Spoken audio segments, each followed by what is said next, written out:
From pretty much the present, this is your host, Adam Graham, welcoming you to a week of old-time radio detective podcast from 2013. Because these podcast episodes are quite old, offers and information contained in them are not valid unless they are reflected on our website at greatdetectives.net. Now enjoy a week of podcasts from our archives at the Great Detectives of Old Time Radio.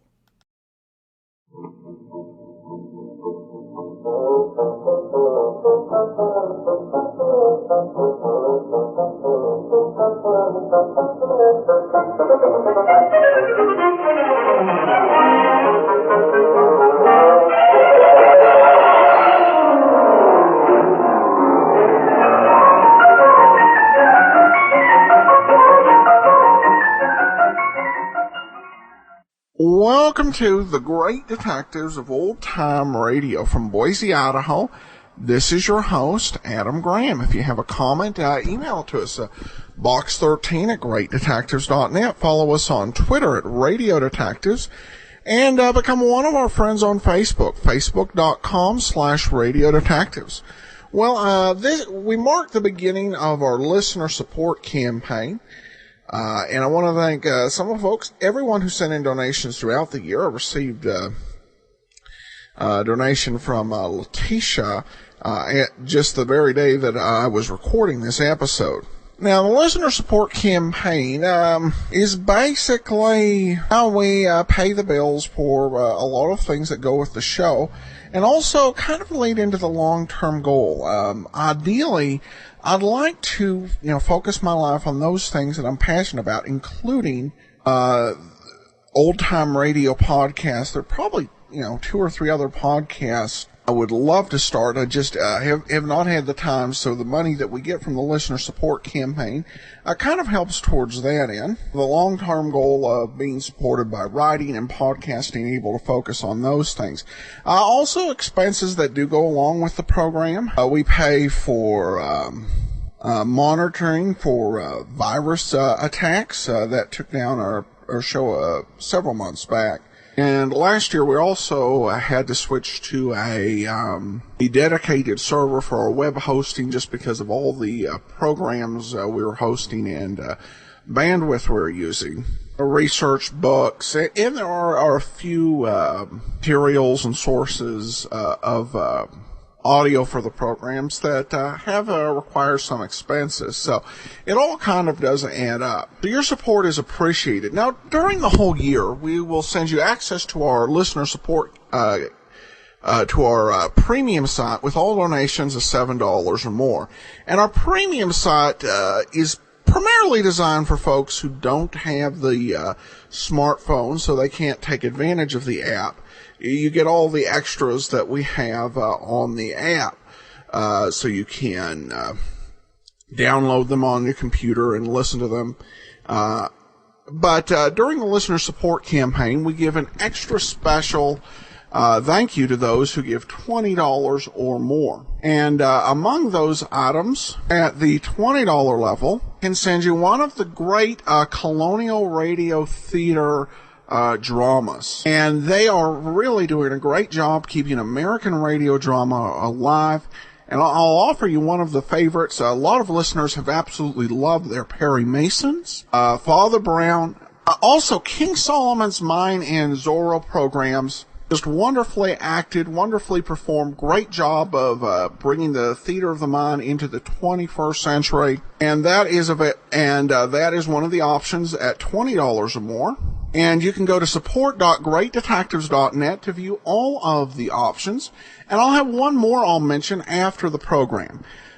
This week we are also going to be announcing what new shows we're going to bring to you when our next season gets underway. And it will, and one of our listener support thank you gifts will tie into that.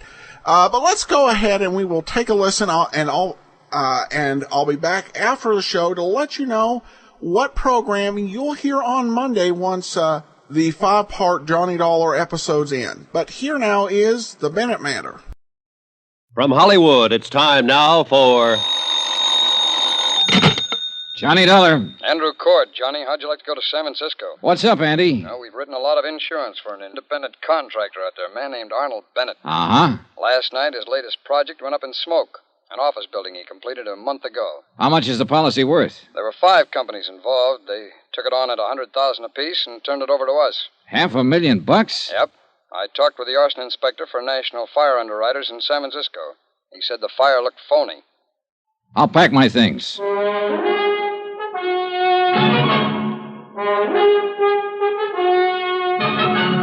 Tonight and every weekday night, Bob Bailey in the transcribed adventures of the man with the action-packed expense account, America's fabulous freelance insurance investigator. Yours truly, Johnny Dollar.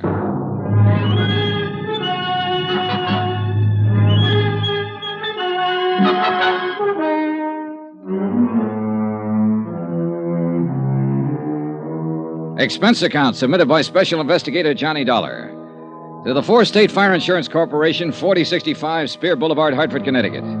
The following is an accounting of expenditures during my investigation of the Bennett matter. Expense account item 1, $15, flowers for my girl. I wasn't able to keep our date.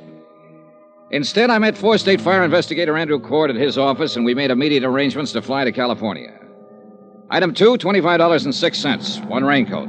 Item 3, $144.15. Air transportation, Hartford, New York, San Francisco. En route, Andrew Cord filled me in on the details concerning Arnold Bennett.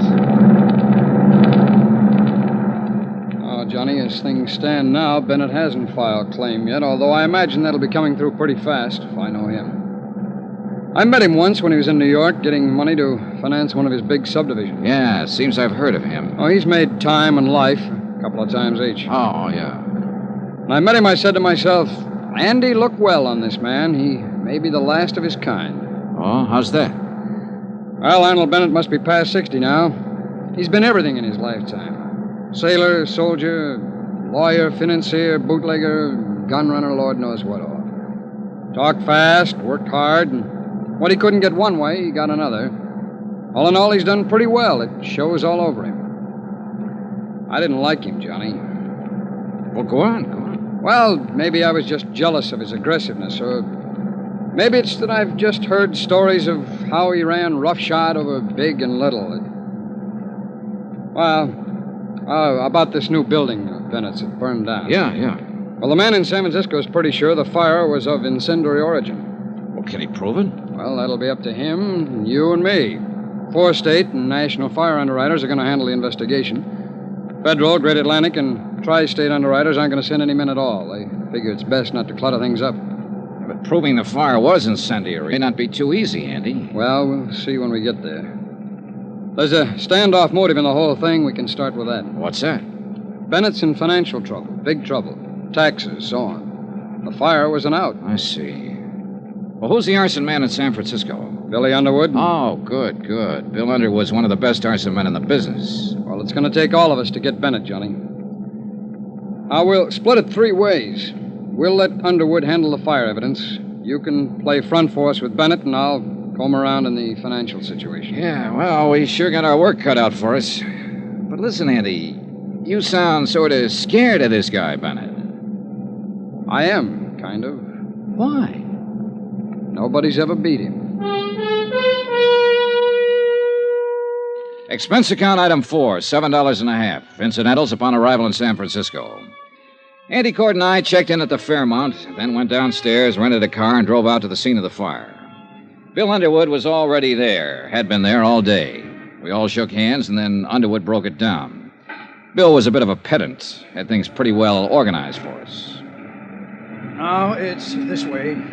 The watchman on duty saw a man loitering in the vicinity of the building when he came to work at 6 o'clock. Uh-huh. 3 other witnesses remember the same man. A druggist, a filling station attendant on his way home from work, and a newsboy. Got a description? Mm-hmm. I did.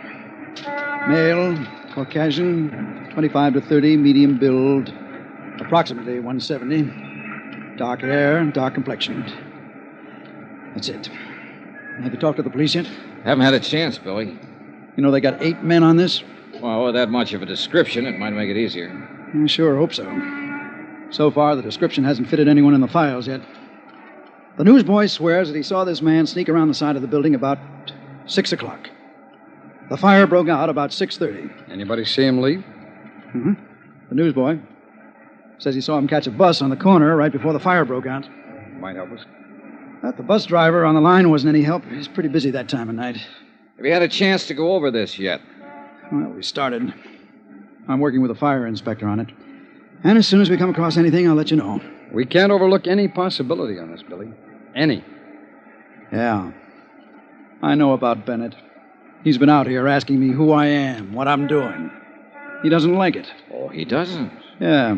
He learned to swear somewhere along the line. Oh, has he filed claim yet? No, we haven't heard. It's a professional firing job, I'm sure of it. You're sure? Well, I haven't got what I need in the way of concrete evidence yet, but I'll find it. Somewhere in these ashes. The place burned too well and too fast to be anything but professional. It was drafted. The fire got hot and going before anybody even spotted it. Well, this is a little out of my league, Billy. Tell me more, will you? Well, you see, an amateur will mess it up generally. It'll smoke a lot and somebody will spot it. Now, a bug, a nut, he'll do as good a job as a professional. Oh?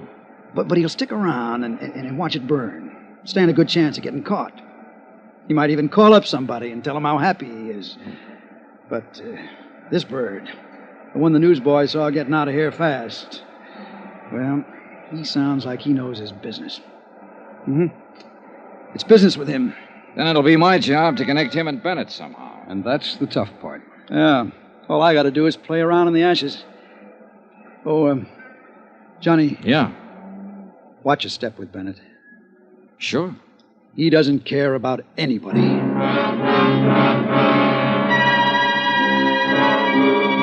I spent another 2 hours with Cord and Underwood covering the ruins of the 10-story office building that had been gutted the day before.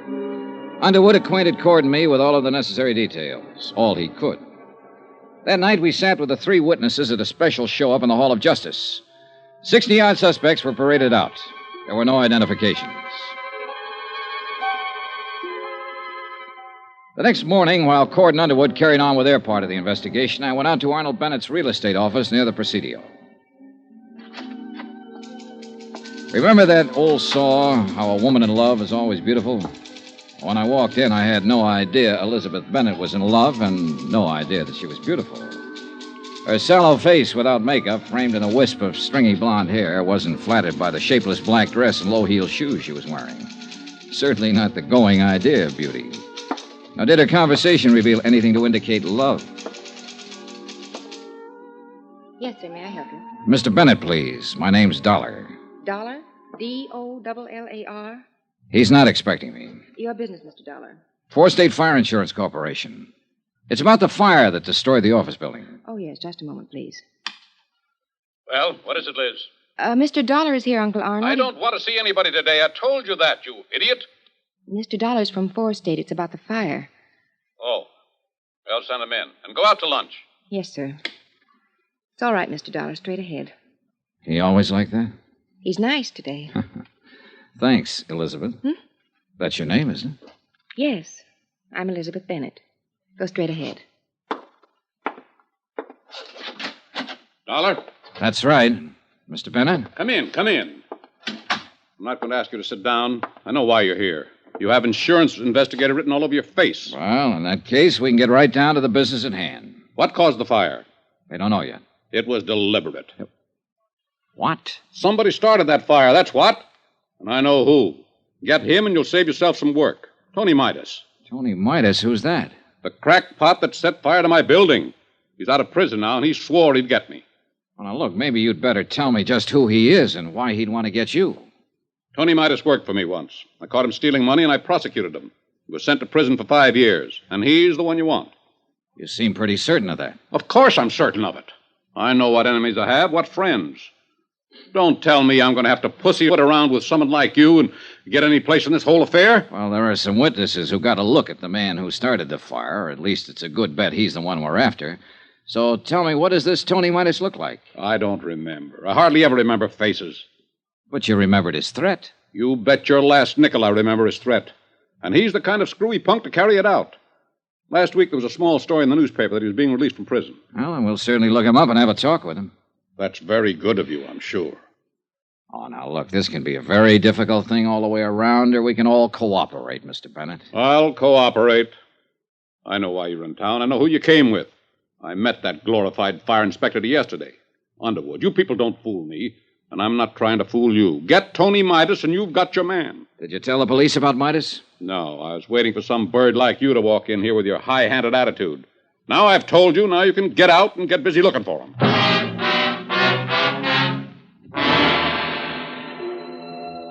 Arnold Bennett lived up to all of his advance notices, and then some.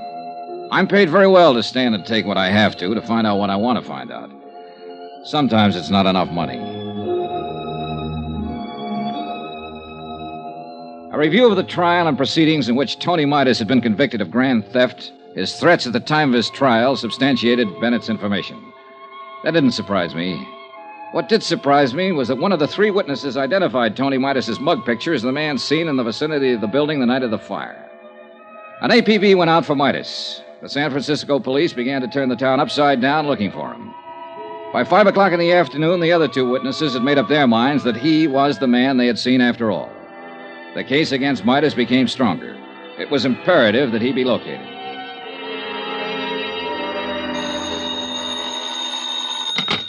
Johnny Dollar. This is Elizabeth Bennett, Mr. Dollar. Remember in my uncle's office? I remember. Mr. Dollar, you're looking for Tony Midas, aren't you? You don't have to answer. I know you are. I think I can help you find him, but he's not the one you're looking for. Look, if you turn him in... Let me finish, and then we'll talk about him. I live at 1038 Murata Drive. I'll be home in an hour. We can talk there. 2 minutes later, when I was putting on my coat, I received another phone call. This one from Bennett's lawyer. He advised me that Arnold Bennett had filed claim and would bring suit if his claim was not honored in the prescribed length of time. I thanked him for the information and went downstairs and began to look around for a cab. A police car careened into the driveway, and a familiar hat on top of a familiar head leaned out. Hey, Johnny! Go! Yeah, Andy Cord. How's the left, kiddo? Hop in. Okay. It's Inspector Truck and Inspector Kane. Hi, what's up? Somebody shot Arnold Bennett 10 minutes ago.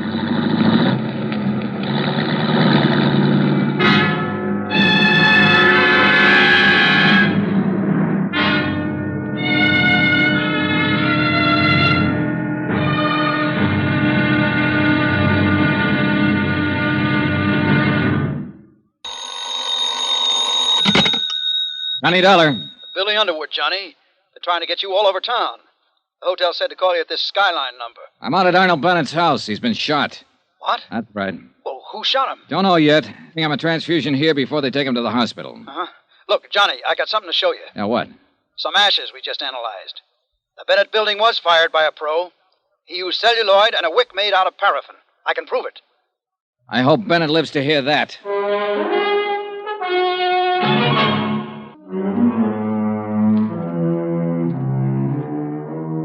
Expense account submitted by Special Investigator Johnny Dollar to the 4th State Fire Insurance Corporation, 4065 Spear Boulevard, Hartford, Connecticut. The following is an accounting of expenditures during my investigation of the Bennett arson fraud. Arnold Bennett was removed to the hospital where he was given a 50-50 chance of recovering from a .38 slug that had entered his chest. There was no weapon lying about and no witnesses in the remote, hilly section of San Francisco where he lived to give any information concerning the attempted murder. The police were more anxious than ever to find Tony Midas, the man Bennett had put the finger on earlier. Their reasoning was that if he could burn down a building worth $500,000 to get back at Arnold Bennett, he also might shoot him. I told Andy Cord about Underwood's findings when the police car got us to the scene of the shooting. Celluloid and paraffin wick, did you say? Yeah, that's what Bill Underwood said on the phone. Well, then it would point away from Tony Midas. He was an embezzler, not an arsonist. Maybe. Who's that policeman over there? Oh, that's Inspector Dickens. Well, I talked to him about it for a while. He said Midas lived in San Quentin with a man named Hanley, a professional burner. Yeah? Well, Hanley could have taught Midas a few tricks of the trade. Yeah, it's possible, Johnny. I don't know. At least Underwood is sure that he can prove it had an incendiary origin. Well, that's the first hurdle. Maybe we can't tie it to Bennett at that, Johnny, if Midas did it. Now, let's wait and see what Bennett has to say when he can talk. I think I'll get on over to the hospital. Okay. Oh, Here's something that came up. Yeah? Now, you said Bennett attributed everything to this Tony Midas. Mm-hmm. Well, there might have been something personal in it, too. Midas is married to Bennett's niece, Elizabeth. He's what? Yeah, she married him a month before he was convicted. Well, that might explain some things. Yeah, she called me tonight and said she had some information for me about Midas. I was on my way to see her when this happened. Oh, you haven't talked to her yet, huh? No, let's see. It is 1038 Murata Drive. Wonder if that's far from here. No, Johnny, not far at all. This happens to be 1038. Right here. Oh? Well, we better tell the police about her, Andy. Andy Cord went on over to the hospital to await results on Arnold Bennett. I spoke to the inspector in charge and told him the information about Elizabeth Bennett. The police added the name to the APB already out for Tony Midas. And that's the way the case stood at midnight. By morning, the hospital reported that Arnold Bennett would recover from the gunshot wound. Elizabeth Bennett had not been located, nor had her husband, Tony Midas. I always fix my own dinner. Poached egg and half ulcers. Name's Dollar. Yeah, that's right. Insurance investigator. You want something, do you? Coffee, maybe? No, thanks, Mr. Engel. Mind if I finish? Go right ahead. What led you to me? The notations about the trial, Mr. Engel. You were the defense attorney for Tony Midas. We're anxious to talk to him. I defended him, yes.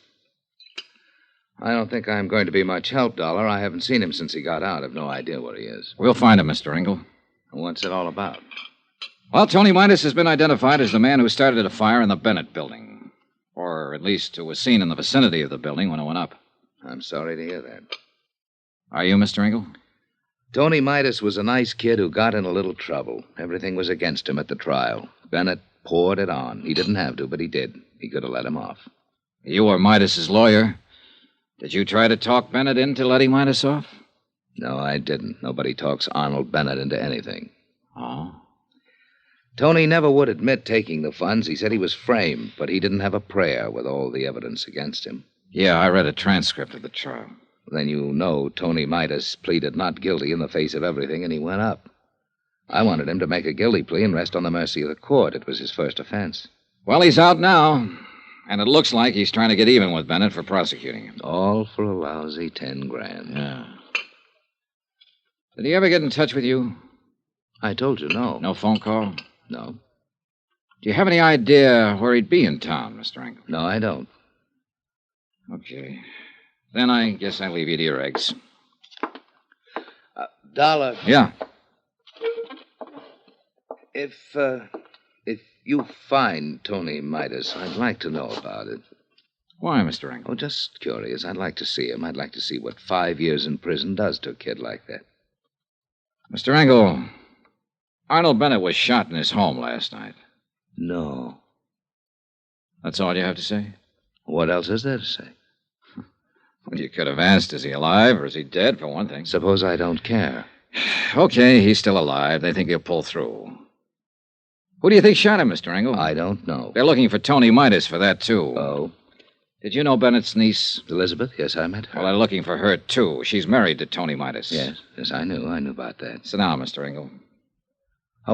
What is this going to be, an inquisition? That egg and that half and half doesn't interest you, no matter how much you look at it. Well, you ought to leave me alone and go find your firebug. Come on, let's have the story. I don't know any story to tell you. Was it spite that sent Tony Midas to prison because of him and Elizabeth Bennett? No, they proved him a thief. I'll throw one more thing at you, Engel. Bennett wasn't always too good about paying his taxes. Now, look here, Our accounting man has him pegged him for exactly what he is, an opportunist, a dodger. A man out to get what he can for as little as he can, no matter what. Yeah, we cover everything in a case like this. You'll never get Arnold Bennett. He's too good for you, Dollar. Too good for your insurance company, your fire investigators, everybody. No man stronger ever lived. We've already got evidence that proves the building was fired. I'm here to get all the story, and I think you're the man who can tell it. Why me? Because you work for him. I never worked for him, never. All right, we'll let that go for now. But you can tell me this. Was Tony Midas the kind of man who'd start that fire? You can tell me if he really was an embezzler. You can tell me if he tried to kill Arnold Bennett. I can't tell you anything for a fact, Dollar. All I have is my own personal opinion. Well, that's what I want. I want that. I'd like your opinion. Now, there's something about Bennett's niece being married to Midas, isn't there? A wife can't testify against her husband. Everyone else in Bennett's office testified against Midas. She didn't. I see. Now the opinion. Oh, come on, Engel, come on. You're right, Dollar. I have got ideas. All of them make me sick inside.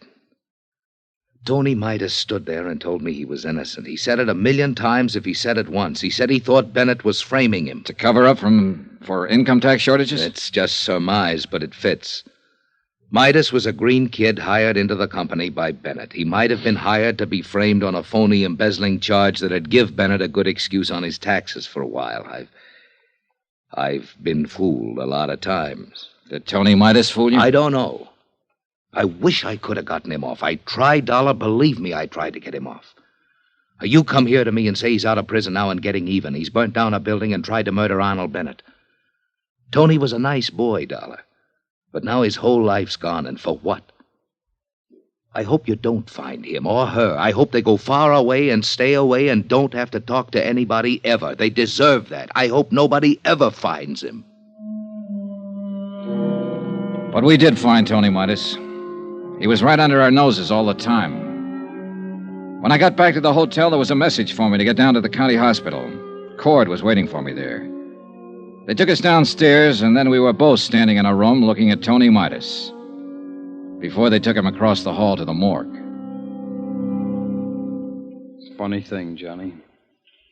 There's been an alarm out on this guy for 36 hours. Everybody's been looking everywhere for him, and he turns up right here. Only he's dead. Yeah. What killed him? TB. He had it awful bad up in San Quentin. It's in the sick ward his last 2 years. When his time was up last week, he made them release him. But he wound up here and died in this hospital. It's rough. He's just a kid. Yeah.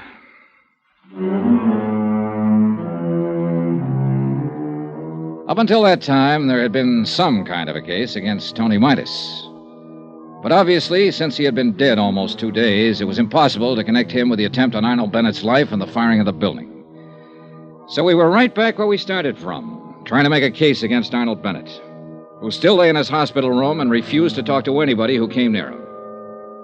All right, Johnny, now what? Bennett's going to be hard. We're going to have to work around him. His niece is the best opening I can think of. Where is she? Police haven't located her yet, No, not a trace. Andy, she had some information for me when she called last night. I still want to get it if I... Oh, hello, Bill. We got a break.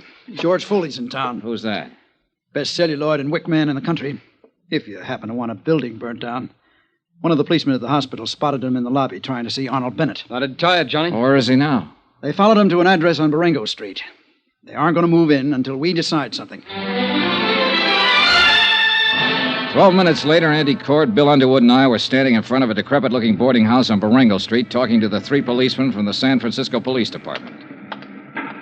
Dollar? Underwood? Hi. Hey, what's the story, officer? Well, the way we see it, Foley's still trying to get part of his money for burning the building. He took a chance coming to the hospital tonight to see Bennett. No kidding. He'll probably make another try. You boys have more at stake here than anybody. If you want to talk to him, try to make a deal with him to turn on Bennett. Now's the time. Now, what do you say, Johnny? Oh, wait a minute. We aren't sure of anything about him. Well, he fills the bill, Johnny. Paraffin and wick jobs are few and far between. With nothing more than that, I'd stake my rep on Foley being our boy. For what it's worth, all 3 witnesses now pick his picture instead of Midas. Oh, well, a good defense attorney, get that thrown right out. What do you want to do? Oh, well, let's shake him up a bit, okay? Go ahead. We'll be covering the back and front. Come on.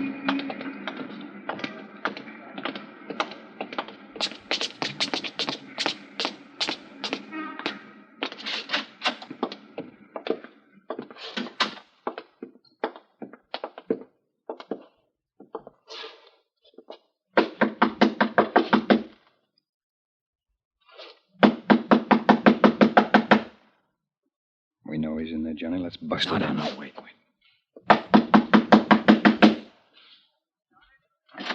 Watch out, Andy!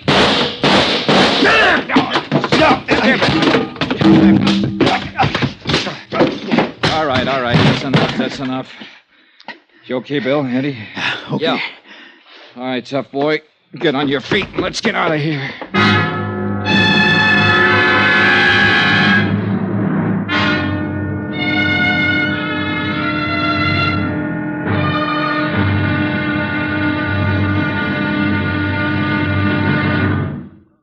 Now, here's our star to tell you about tomorrow's intriguing episode of this week's story. Tomorrow, we have an arsonist right in the palm of our hands, with very surprising results. Join us, won't you? Yours truly, Johnny Dollar.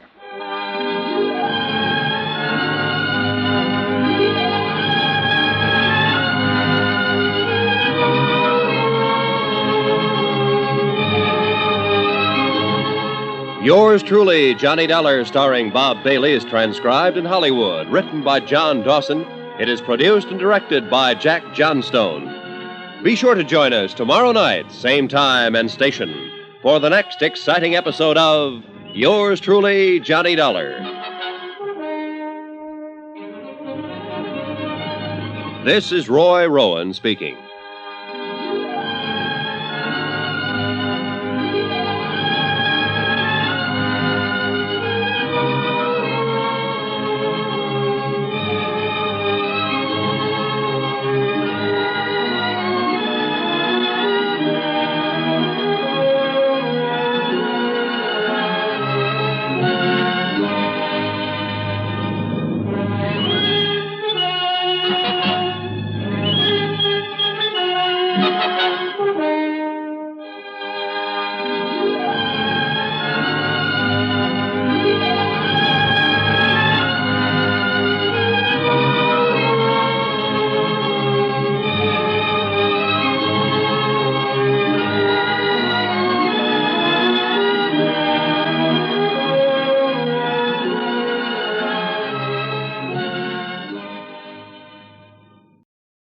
Welcome back. It's definitely kind of different to see Johnny Dollar as part of some big team. It's not unheard of to have a larger team than just Johnny on the scene, but it's kind of unusual for this series. And it also, I think we've heard Johnny say several times it's not his job to find a way to avoid paying off on a claim. Some skeptics of insurance companies might say, this would kind of prove otherwise. But in this case, they're dealing with a crafty operator, and they're down one red herring. But it's a question now if they can tie the firebug back to Mr. Bennett. Of course, we've got 3 more episodes to wrap this up on, and we'll bring them to you on Wednesday. All right. We will go ahead and announce, before we get into listener comments, we'll go ahead and announce the show that will take Johnny Dollar's place on Mondays once we've finished the 5-part Dollar serials. When we finish that, we'll go back to Johnny Dollar just being on Fridays, and it will be replaced on Monday and Wednesday. And the show that will replace Johnny Dollar on Monday is Pursuit, a CBS series that featured Inspector Peter Black of Scotland Yard. The series starred at different times Ted DeCorsia and Ben Wright. Following that series, we'll bring you The Saint, with most of those episodes featuring the great Vincent Price. So coming up in our next season, look for Pursuit and The Saint coming to Mondays. All right, continue on with listener comments and feedback. And I received a comment from the McLean matter from Christine, who writes, I just listened to Part 5. The episode was brilliant. Even though Part 3 was missing, I felt like we got the whole story. So well acted by every player, and the story itself was excellent. Maybe I find it particularly interesting because I work for a life insurance company. In any case, it was great. Thanks for bringing it. Well, thank you so much, Christine. And I apologize to listeners who had difficulties with the downloads on the McLean matter. But we did get that fixed, so you can re-download that. We have one listener comment on iTunes. Galactic P writes, I remember listening to this show on the big broadcast on WAMU when I lived in the D.C. metro area. I'm so grateful to have these episodes available as a podcast so I can listen to them at my leisure. Thank you, thank you, thank you. I hope you're able to re-upload the old episodes which have disappeared, presumably to a space limitation issue with iTunes. Thanks so much, Galactic P, and that's referring to the yours truly, Johnny Dollar, episode feed. And Johnny Dollar is actually, and maybe along with Sherlock Holmes, because there were some video theater episodes thrown in with 2 years of programming. But most of the shows, we have 199 shows, is our maximum feed size.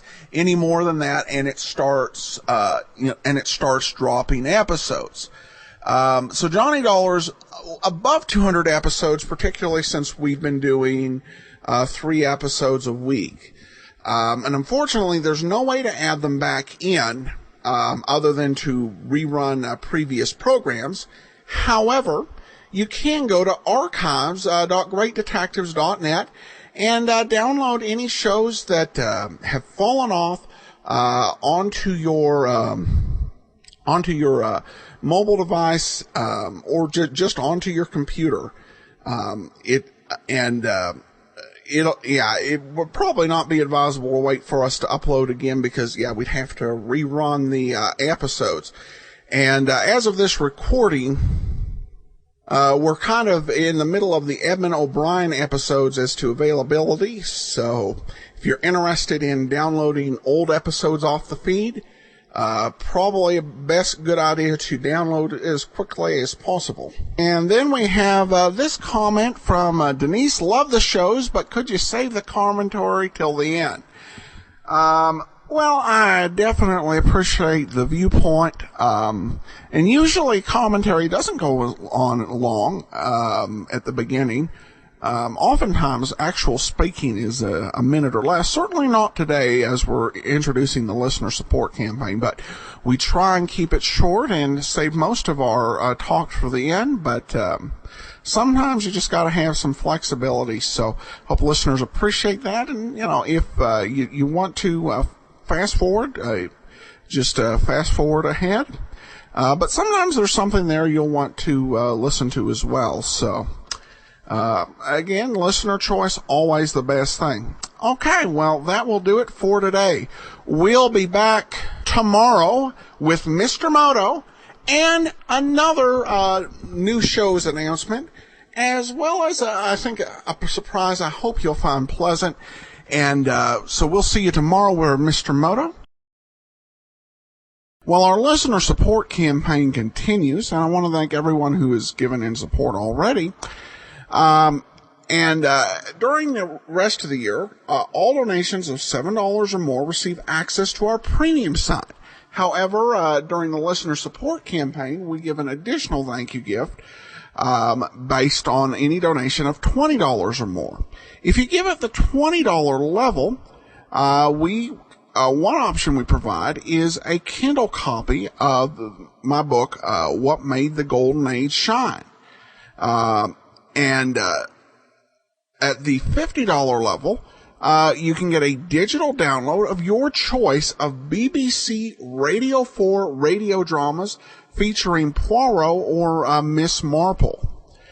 So go to support.greatdetectives.net to check out all the great options we have. Now it is time for today's episode of Mr. Moto. There was a lost episode between last week's show and this week's. And be sure to listen after the show, as we'll announce our Tuesday programs, which will include the introduction of some new shows, as well as saying hello again to some old friends. But here now is, from October 13th, 1951, The Strange Elopement of Professor Sloan. This is Mr. Moto, Mr. I.A. Moto.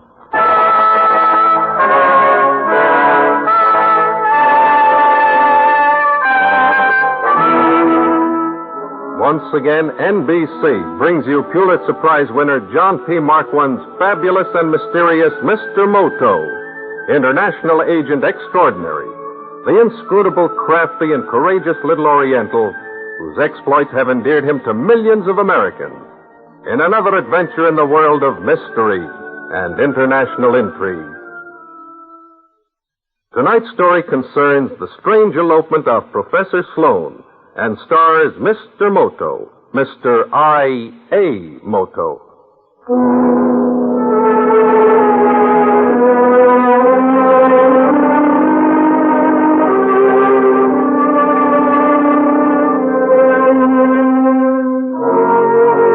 I first learned of the disappearance of Professor Sloan from my chief, Captain Beresford, when I arrived in Washington in response to his urgent message.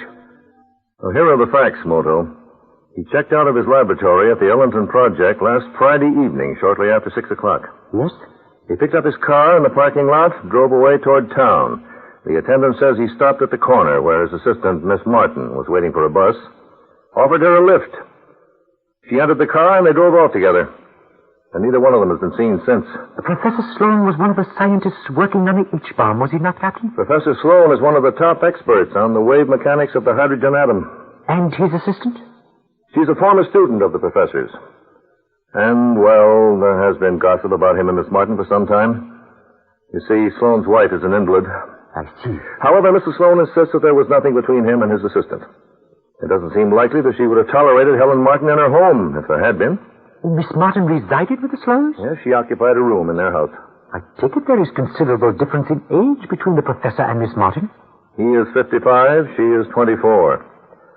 Still, May and November, it sometimes happens. Yes, the professor's car. Was that never located? Very much so. It was illegally parked on a street in Charleston. Ah. Our men went over it with a fine-tooth comb, but no clues. I have the complete dossier on the case here. I suggest you read it on the train on your way down there and then destroy it. Yes, sir. We want no publicity as yet.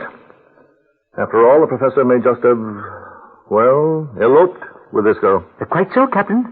But I cannot help thinking it would be a very, very strange elopement indeed.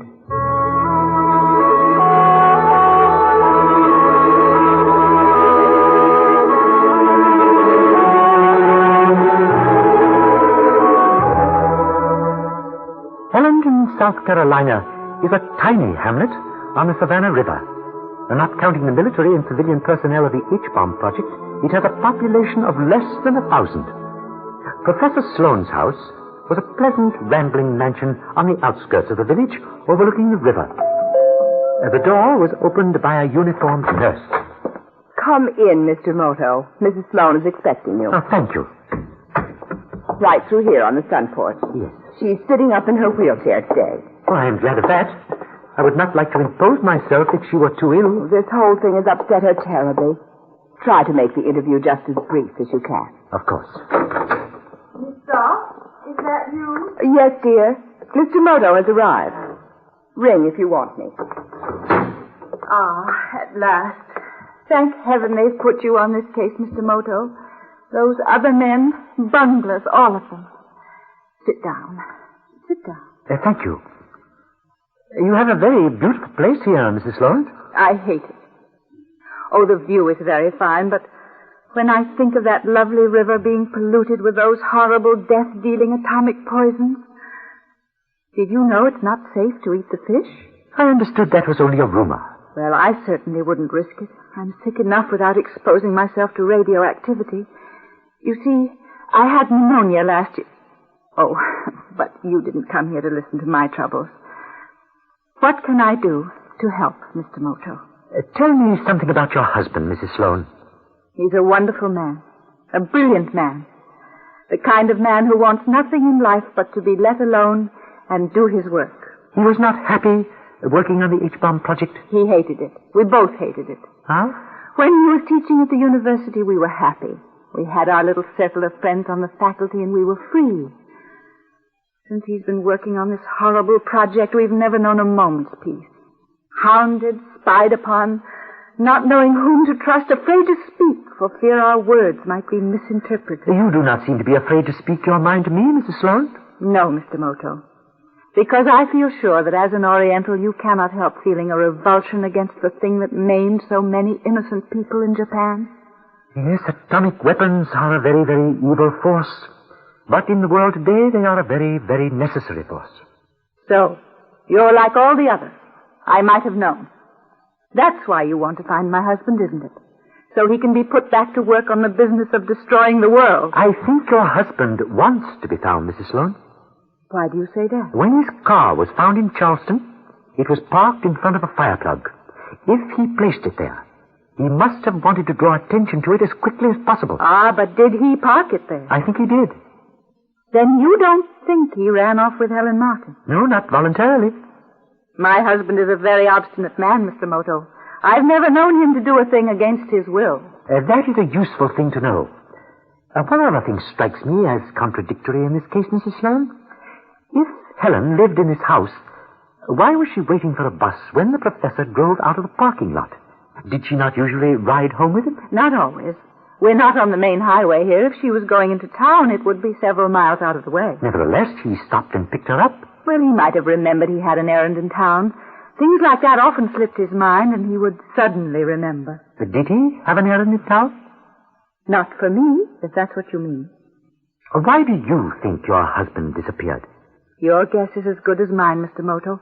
I only know that he did not like the work that he was doing and had every reason to want to run away from it. And Miss Martin? My husband is a brilliant man, Mr. Moto, and his work is important to the world. I only have a short time to live. He will have to go on when I am no longer here. Do I make myself clear? I am so sorry, Mrs. Sloan, so very, very sorry. Please, sympathy is the one thing that I cannot endure. Now I must ask you to leave me. Are you quite sure there is nothing else you want to tell me, Mrs. Sloan? I have told you everything. You see, after all, I am a weak, selfish woman. For the little time I have left, I would like to have my husband with me. I do want you to find him, Mr. Moto. I believe you, Mrs. Sloan. Thank you. And good day. Good day, Mr. Moto.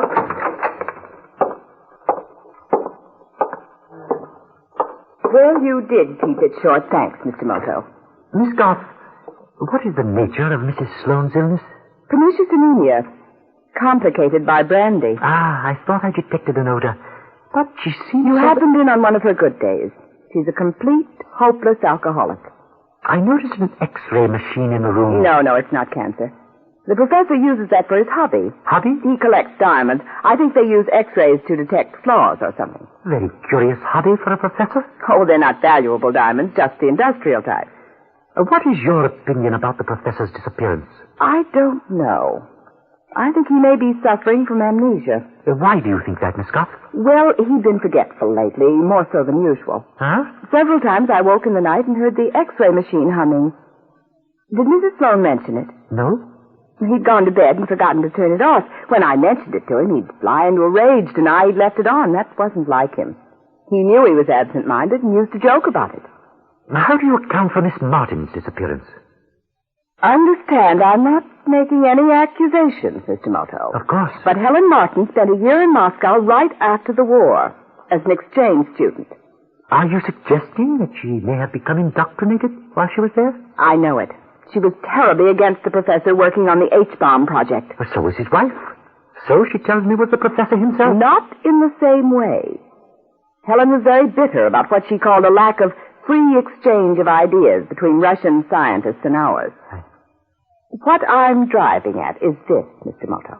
If the professor did have an attack of amnesia, Helen might have taken advantage of it to get him away from the project and heaven knows what else. Mr. Moto, I'm worried about him. Terribly worried.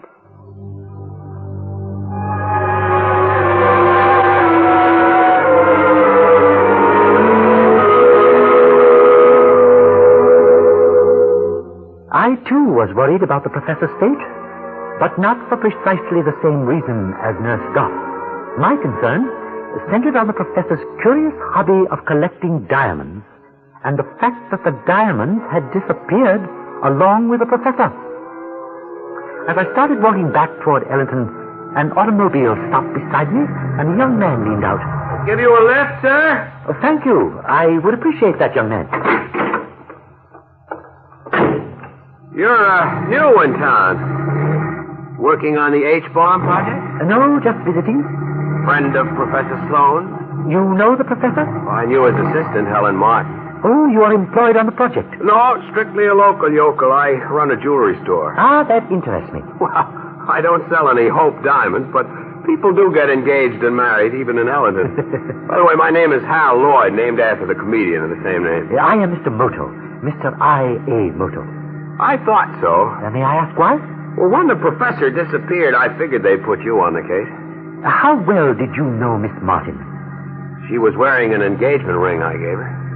You seem very confident that the professor's absence is a case of disappearance. Oh, everyone in town knows it. And even if they didn't, I'd have known something was wrong when Helen left without saying anything to me. You see, she had a dinner date with me that night.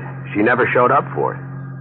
Since you're in the jewelry business, did Professor Sloan ever discuss his collection of diamonds with you? You mean those chips he was using for his experiments? Well, I lent those to him. Did he say what the nature of the experiment was? Oh, something to do with fluorescence and photoelectric effect.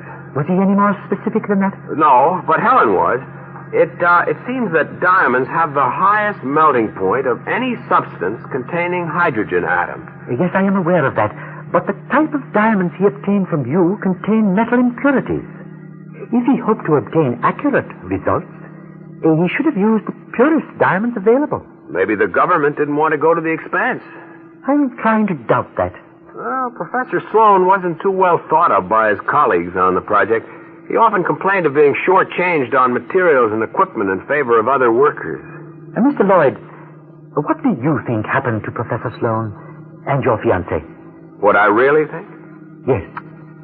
I think he went off his rocker, and Helen is tagging along with him wherever he went to try and keep him out of trouble. How long have you known Miss Martin? About 6 months. Did she tell you much about her life before she became the professor's assistant? You mean that year she spent in Moscow? That doesn't make her a Red any more than those slant eyes of yours make you a samurai. Your point is very well taken, Mr. Lloyd. Well, here's our main street, what there is of it. Where can I drop you? At the bus station, please. Leaving so soon? I have found out what I came here to find. You work fast. By the way, I'm driving to Charleston. If you're going that way, I'd be glad to take you. May I ask what takes you to Charleston? Same reason you're going there, Mr. Moto. To look for a missing professor and a girl named Helen Martin.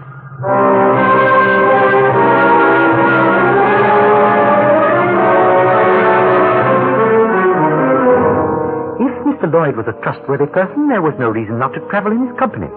If he was not, it was best to have him where I could keep my eye on him. I did, however, part company with him for an hour after we reached Charleston. What I learned about Mr. Lloyd during that hour was very, very interesting indeed.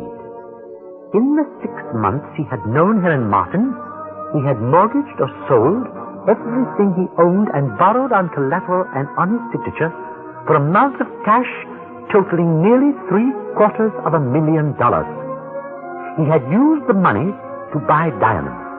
Not the kind of diamonds usually sold in engagement rings, but defective, so-called yellow diamonds. When I emerged from the telegraph office with this information, Mr. Lloyd was sitting in his car in front of it. Mr. Moto, I've been looking all over for you. You do not seem to have had much difficulty in finding me, Mr. Lloyd. I thought you'd probably be sending some wires to check up on me. You are very, very astute, Mr. Lloyd. Wait till I tell you. I think I've got a lead. Ah, so you have checked on the fishing boats, have you? Right. A man and a girl, supposedly father and daughter, chartered a boat last Saturday morning. They went ashore at Cat Cay, and while the skipper was having a drink, they chartered another boat and sailed off from there. I would like to talk with that skipper, Mr. Lloyd. What's the matter, Mr. Moto? Don't you trust me? Frankly, I do not.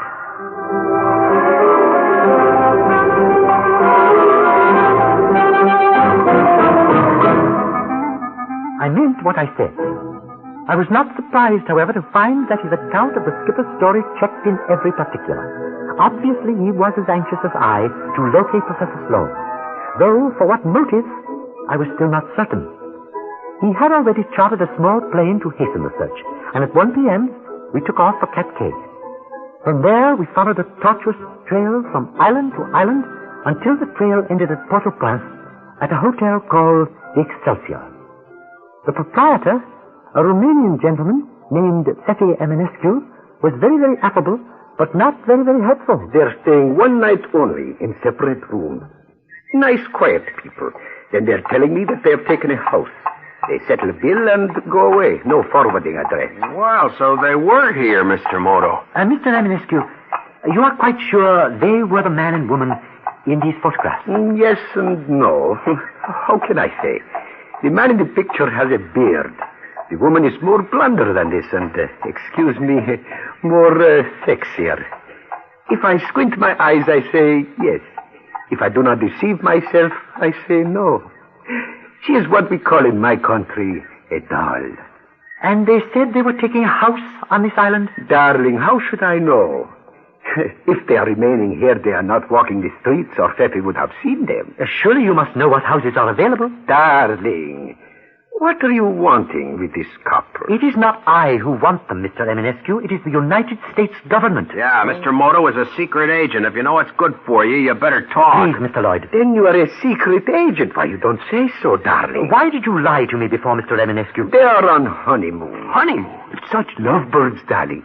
They are not wishing a disturbance from visitors. What's he talking about? The professor and the young lady are eloping secretly, by reason that the professor's wife is not yet dead.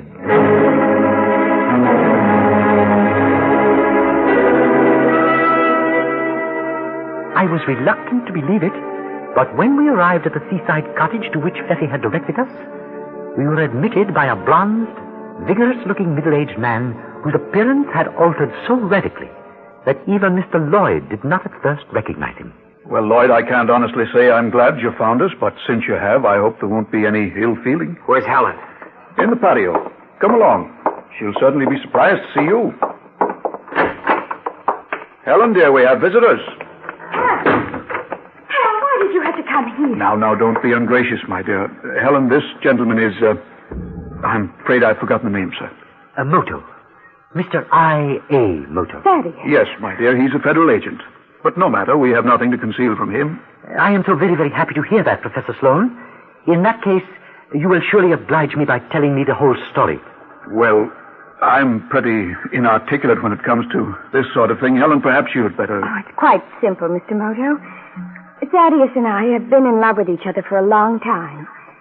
But because of Mrs. Sloan's illness, and there were other reasons, too. Please be specific, Miss Martin. Well, I imagine you know how it is with faculty members of a small college. Even a breath of scandal... Yes, I am quite aware of that. Well, Mrs. Sloan had been told she didn't have much longer to live and had made it quite clear that her only concern was for the professor's future happiness.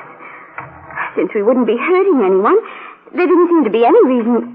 Didn't you realize that the professor's unexplained disappearance from a secret government project of the first importance was dangerous both to you and to the security of your country? But, Mr. Moto, Stand up, please. All of you. Clasp your hands behind your necks and do not make any unnecessary movements. I did not expect you quite so soon, Mr. Eminescu. Why do you think Fefe gave you the address, darling? It is a small island. You would have found them anyway. But this way, I have you all together. I warned you, one false move and I will shoot to kill. That goes even for you, Professor. Who are you? What do you want of us? We only want you, Professor. The others we will have to bury at sea. Oh, it's a joke. It's all some kind of a crazy joke. Isn't it, Mr. Moto? Yes. Not a very funny joke, but a joke, Miss Martin. You will see how Fefe jokes, Mr. Moto. You won't get away with this. Darling, do not waste any more time. The car is waiting in front of the house, and our ship sails with the tide. Ship? Where are you taking us? To Bucharest, darling. It is a filthy city, but we are most kind to scientists. A private villa all to yourselves, with indoor plumbing. Now, please to come forward, one at a time, and walk out of this door. And do not forget, darlings, once out the door, there is not one but 4 guns on you. The gentlemen in the car are well armed. You first, Professor. Mr. Moto... You had better do as he says, Professor. Very well. Now, Mr. Moto.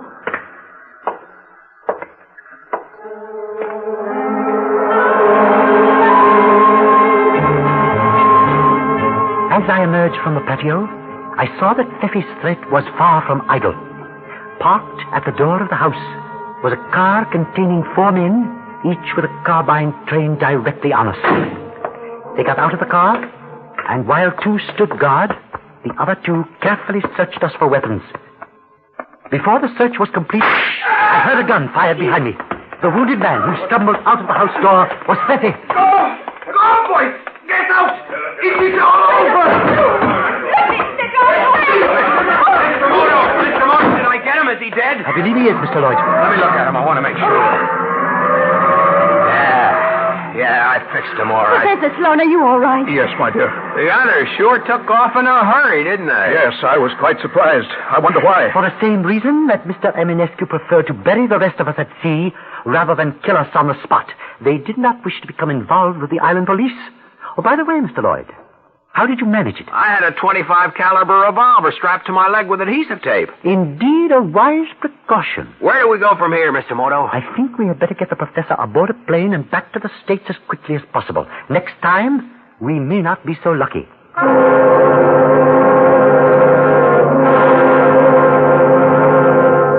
With the assistance of the local government, we obtained a special plane in a matter of minutes. And in less than 3 hours, we were back in Ellendon, South Carolina. When we arrived at the professor's house, both Mrs. Sloan and the nurse had retired for the night. The professor, too, was looking as though he needed some rest. I do not think we should disturb my wife. She has probably been given a sedative, and heaven knows she needs all the sleep she can get. Mr. Moto, I don't know how we can ever thank you. On the contrary, you have Mr. Lloyd to thank for everything. And may I compliment you on your quick thinking, Mr. Lloyd. Coming from you, that's a real compliment, Mr. Moto. However, I should like to know what you abstracted from Fethi's pocket when you leaned over him in your anxiety to make sure he was dead. Okay, you caught me. Here they are. Hell. Honest, Helen, I wouldn't have known he had the diamonds if one of them hadn't rolled out of his pocket when he fell. I would like to believe you, Mr. Lloyd, if only to clear Professor Sloan. But I don't understand. These diamonds, I was using them experimentally. How did that fellow get hold of them? We'd better tell him everything, Hal. I guess you're right. You see, Mr. Moto, the professor was experimenting with the diamonds in order to study the behavior of hydrocarbons at very high temperatures. And when Mr. Lloyd learned that a side effect of the atomic radiation was to turn cheap yellow diamonds into high-quality blue diamonds, he was very, very interested. How did you know that? I know that radium will destroy the impurities in diamonds.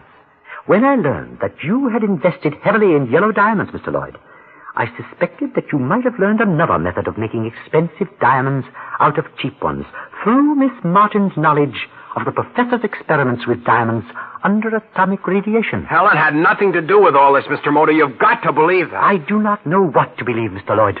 Okay. If that's the way you feel about it, try to prove that those diamonds are the ones I bought. Just try it.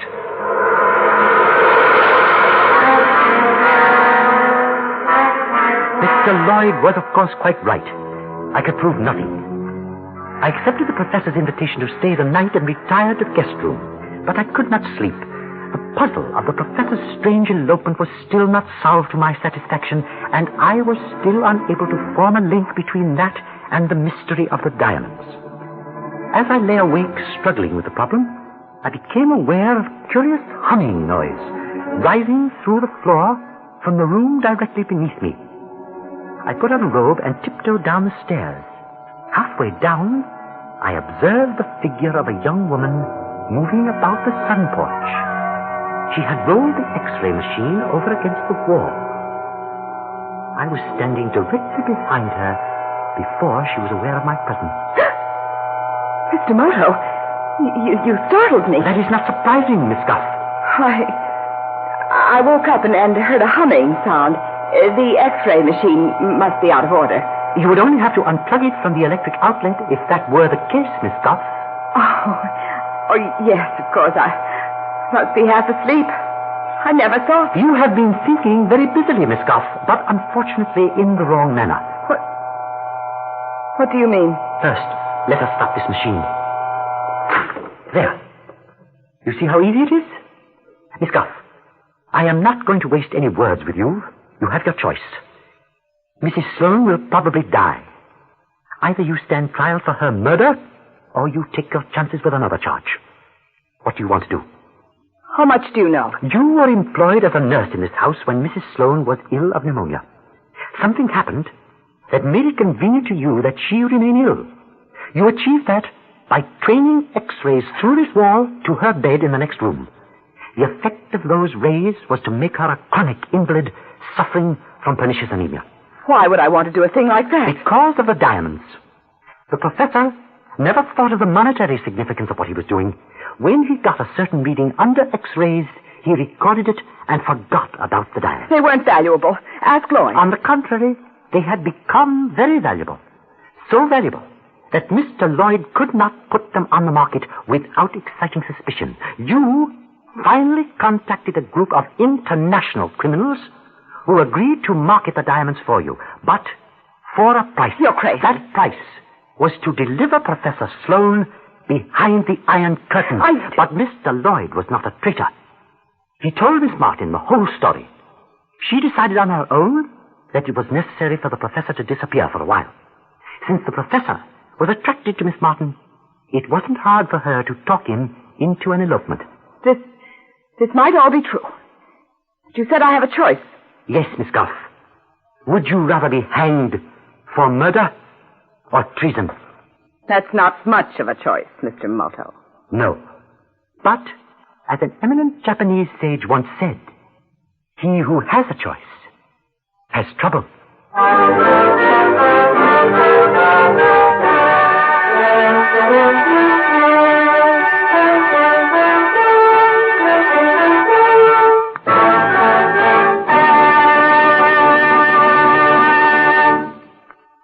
You have just heard the world's greatest secret agent, Mr. I.A. Moto, in the strange elopement of Professor Sloan. James Monks is starred as Mr. Moto. The script was written by Robert Tolman and directed by Arthur Hanna. Mr. Moto is produced by Doris Quinlan for Carol Irwin. Members of the cast were Julie Stevens, Florida Freebus, Mason Adams, Bill Smith, Frank Silvera, and Gene Gillespie. The music was transcribed, and this is Ray Barrett speaking.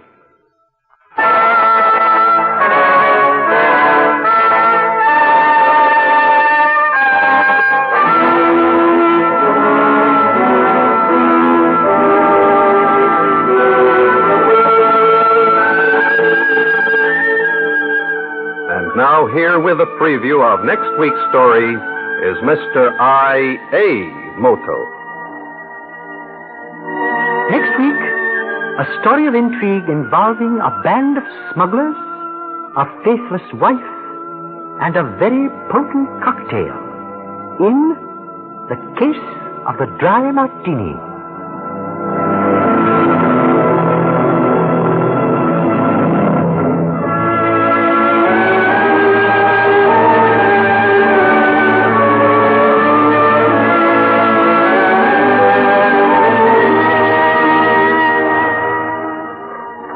And now, may the serenity of an October evening bring sleep to your waiting eyes, and bear you away upon a fragrance of night-blooming jasmine in the tranquility of a summer garden, reflected in the still pool of untroubled dreams. Good night.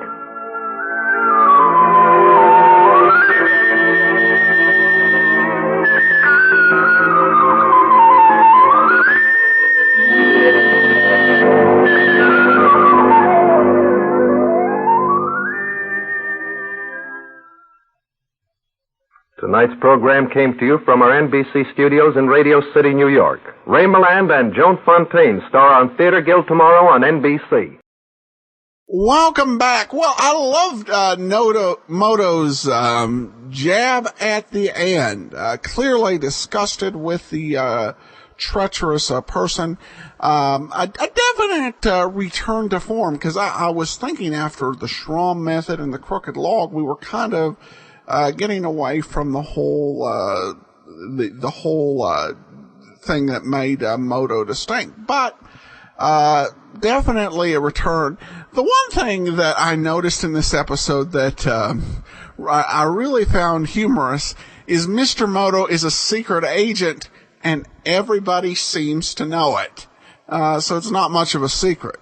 Now we are about to announce our planned new shows for our fifth season coming up. I should mention that during this listener support campaign, we will actually be presenting the John J. Malone stories starting on September the 3rd. Those will carry us into the next season. But Sam had emailed me to ask about missing shows, or how many episodes of Mr. Moto we had. And Sam writes, thanks. I find it heartbreaking to realize that when I saw a radio station throwing away thousands of records of OTR shows when I was a kid, that missing gems like the missing shows from this and other series could have been tucked away in that collection as it went into the landfill. The probability of new shows emerging today are pretty much wishful thinking. I subscribe to many old-time radio podcasts and find yours to be the most informative. You clearly take time with the project and enjoy what you are doing. I'm heartened to see you making new media projects and generating revenue with them. Well, thanks so much, Sam. Well, I do want to say that there are some shows that are emerging. Lost episodes, and those will actually be included in our program as when we get into the announcements. But I definitely feel that it is a sad situation that there are so many episodes that have been lost. And so few of them are really cared for by producers. What we have today is the result, really, of grassroots fans' efforts to preserve these programs. And there are some that I think that are in collections, but we will get on to that in a moment. All right, we have some additional listener comments, but I do want to just go ahead and list off the programs we will be bringing you next year. Now, as I mentioned, we'll be playing the Mr. Malone series. For the first part, it'll basically start this season and go into next season. Then the series that we will run will include Mr. Chameleon, The Casebook of Gregory Hood, The Man from Homicide, and Homicide O'Kane. And then I'm going to do something I have not done the entire series yet, and we're going to repeat a series. This will be followed by Pat Novak for Hire. Now, the reason I'm repeating Pat Novak for Hire, now, there are two reasons I do this. On one hand, I've had a lot of listener requests to repeat. That's not the main reason. The big reason, though, is I've always been fascinated by how the original listeners of Dragnet, that Pat Novak for Hire and Dragnet actually overlapped. There were a number of weeks where you would have Jack Webb playing Pat Novak, who was constantly battling with corrupt and incompetent police force. And then also in the same week, you could hear Jack Webb playing Joe Friday and I find that just such a interesting juxtaposition. So we're going to have that juxtaposition of Dragnet and Pat Novak for Hire for 4 weeks. And then Pat Novak for Hire will be followed by Johnny Dollar, The Lost Episodes. The situation is that we've come across some episodes of yours truly, Johnny Dollar, that were not available when we played some of the previous dollars. Now, usually, if it were the same actors, I would just go ahead and play the shows. However, in this case, these were actors prior to Bob Bailey.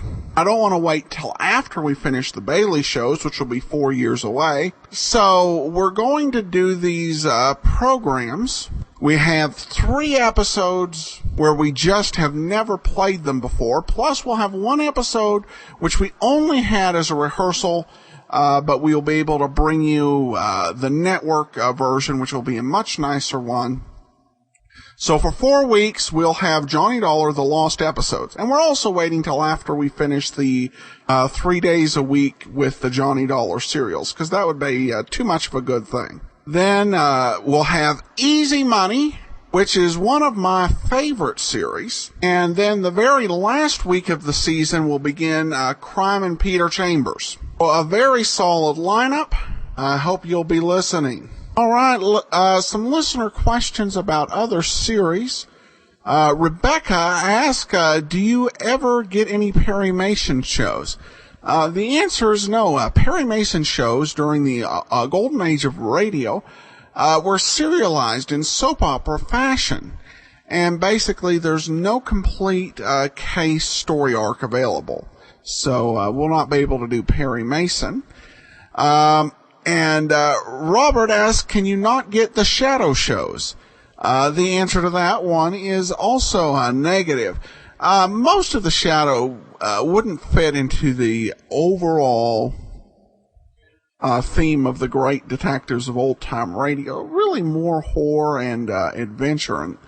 But more than that, that tends to be one where there's a copyright claim by the owners of the Shadow. I'm dubious about that, and I don't believe it is particularly valid, just because old-time radio shows were never a part of copyright protection.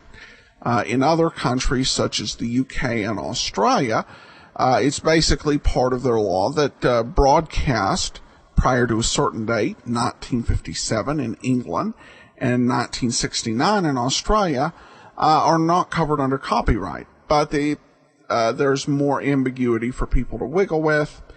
And I do my best to stay ahead of that, which, was one reason why I did not include any William Johnstone episodes of The Shadow as part of the app extras, because I want to be sure that we're able to keep this show, not, running into difficulties or dealing with lawsuits or with the issues around the Digital Millennium Copyright Act. Rather, just bringing you some the best quality shows we can. And then we have Doug, who says, just found your podcast, love it, got to catch up. Well, thanks so much, Doug. A lot of people have tried, and several have been able to catch up. And thanks so much for commenting. All right. Well, that will do it for today, and I think we'll have a shorter after show since we don't have nearly as many new programs to announce. But join us back here tomorrow. We'll have some new Wednesday programs to talk about, and we'll also continue on with the Bennett matter. Well, before we do get started, we do want to let you know about our listener support campaign, our twice annual campaign to help support the show, and I want to appreciate everybody who has given so far, including Dave, who sent along a donation. We'll be sending along access to our premium site, which we do with all donations of $7 or more. In addition, during our listener support campaign, all donations of $20 or more will receive an extra special thank you gift. At the $20 level, we will send everyone a free copy of All I Needed to Know, I Learned from Columbo, the digital book, at no cost to them. In addition, we'll send one other item. At the $20 level, we have the great Colonial Radio Theater Perry Mason dramas, including the first 5 Perry Mason books by Earl Stanley Gardner. You can choose any one of the 5 that they have produced, or their Father Brown stories. That's at the $20 level. At the $100 level, we have something I think listeners of this show will enjoy, and that is a copy of the Who Is Johnny Dollar Matter by John Abbott, one of the 3 volumes in there. And I'll tell you a little bit more about that. That's available to folks in the U.S. and Canada, and it's one of the definitive research books on yours truly, Johnny Dollar, and I use it while I'm recording the show One nice feature is it includes scripts of, not scripts, but summaries of most of the lost episodes, and that's helped us a couple of times. So we'll talk a little bit more about that because I needed to use that book for some of the post-show commentary.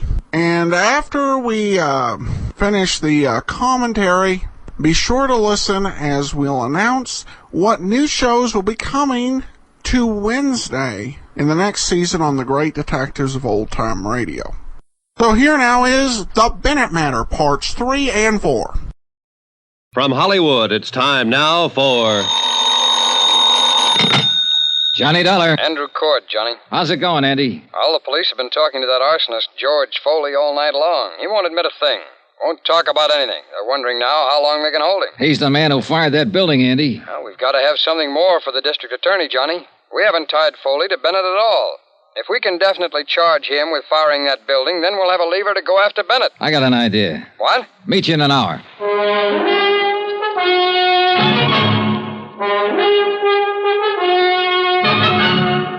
Tonight and every weekday night, Bob Bailey in the transcribed adventures of the man with the action-packed expense account, America's fabulous freelance insurance investigator. Yours truly, Johnny Dollar.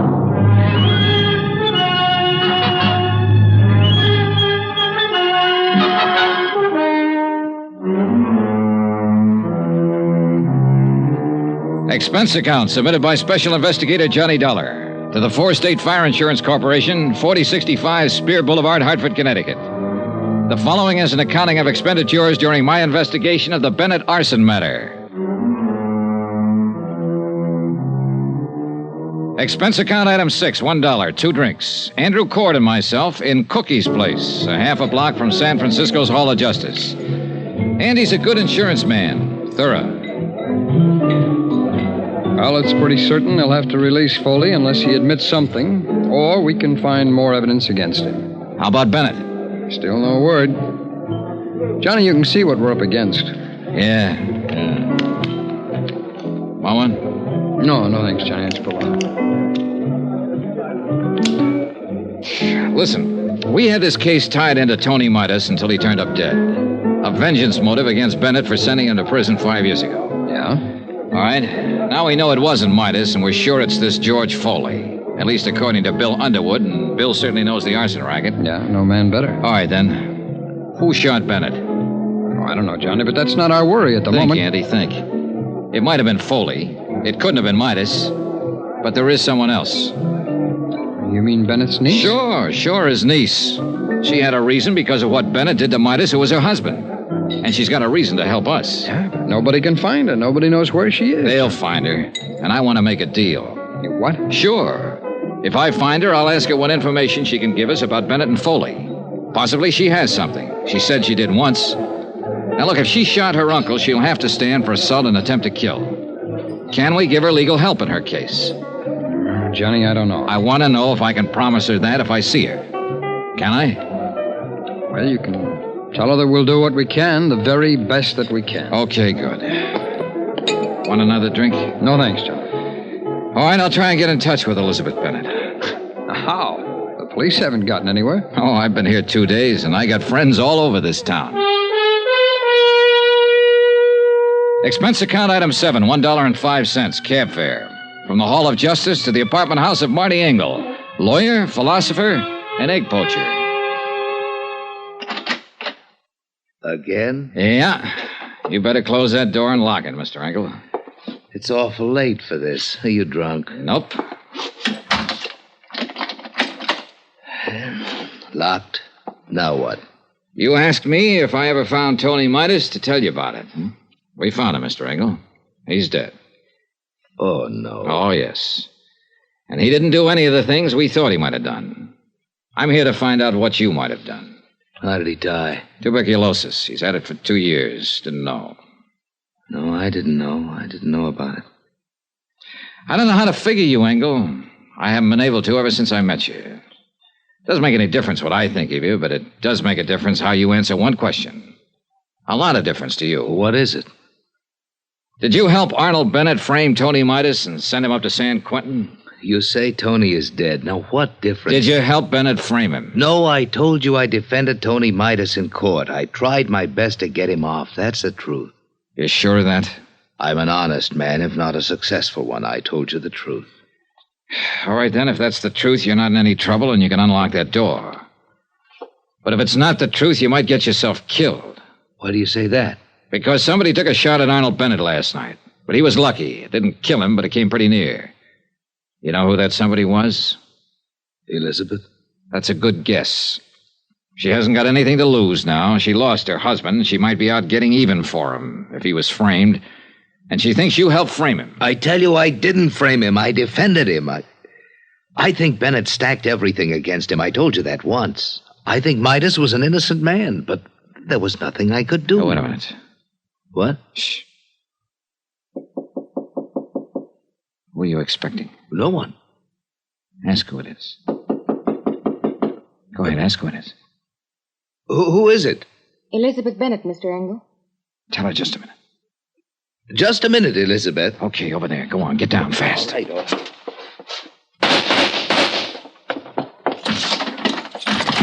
No, you don't! Engel, call the police. Hold it, Elizabeth, hold it up.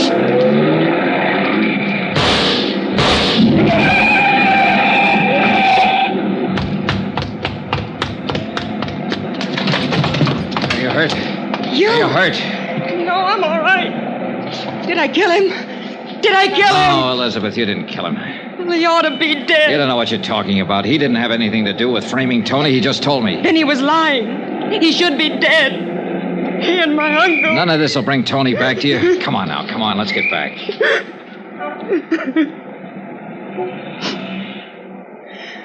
How many tramps have you met in your life, Mr. Dollar? A few. Come on.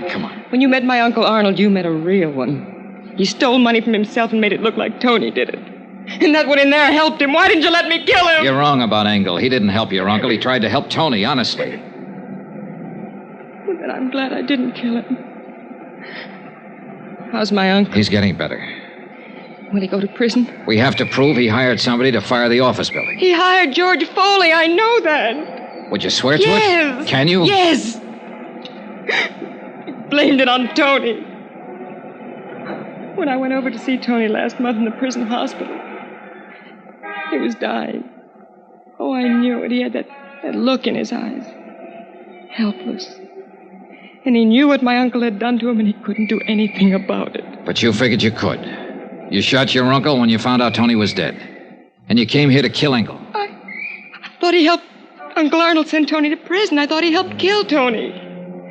They did kill him, you know, when they sent him to prison. They killed him as surely as if they'd shot him down. 5 years I waited for Tony to get out of that awful place. I waited to hold him in my arms and tell him it was all over. 5 years I waited to help him forget his hate and my hate. Loving him so much every day that...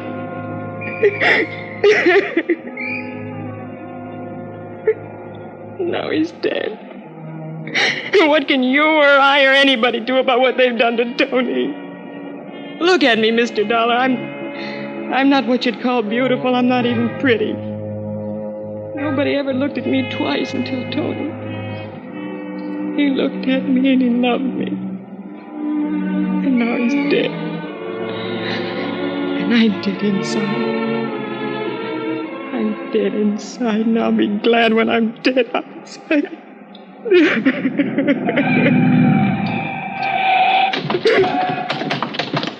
Shooting in this neighborhood? Wait a minute, officer. What's that? No one's hurt. Come on, Elizabeth.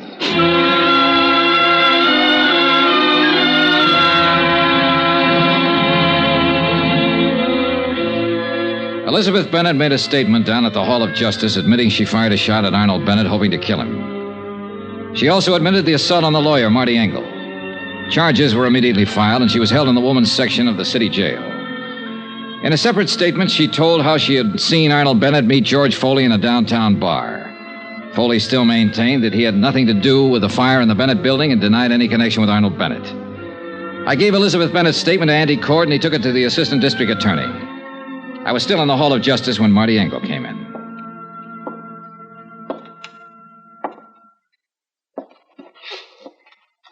Dollar? Oh, hello, Mr. Engel. How is Elizabeth? They're holding her. I'm not going to press any charges. Well, that's pretty decent of you, Mr. Engel. She's a pretty unhappy girl. I'd like to help her. Her uncle will probably press charges against her. I'd like to defend her. What? She needs a lawyer. I didn't do very well for her husband. Maybe I can do better for her. I hope so. Funny world, isn't it? Not tonight, it isn't. No, I guess not. Yeah. Well, I'll see you, Mr. Dollar. Right. Johnny? Oh, Andy, hi. Well, kid, you ought to pat yourself on the back. They're going to go ahead against George Foley for the arson job. Enough for them now, huh? That's a pretty good case against him, whether he opens up and talks or not. A statement from him would still be better. Always. But he's been around, Johnny. He hasn't given anybody the time of day yet. Yeah. Oh, about Elizabeth Bennett. I can arrange counsel for her. She's already got a lawyer, Andy. Okay, then we'll pay his fee. He doesn't want any fee. What's the matter, kid? Boy, maybe all this has been a little too much. Hey, what time is it? 10:15. There's a plane out at midnight. If you don't need me anymore, I think I'll be getting back to Hartford. Sure, Johnny. Sure, I'll look after things here.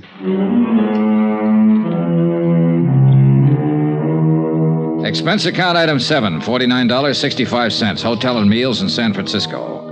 Item 8, same as item 3, transportation back to Hartford. I caught the midnight plane and was in Hartford at 2 o'clock the next afternoon. I went directly to my apartment and went to bed. I was awakened the following morning about 7 o'clock. What the...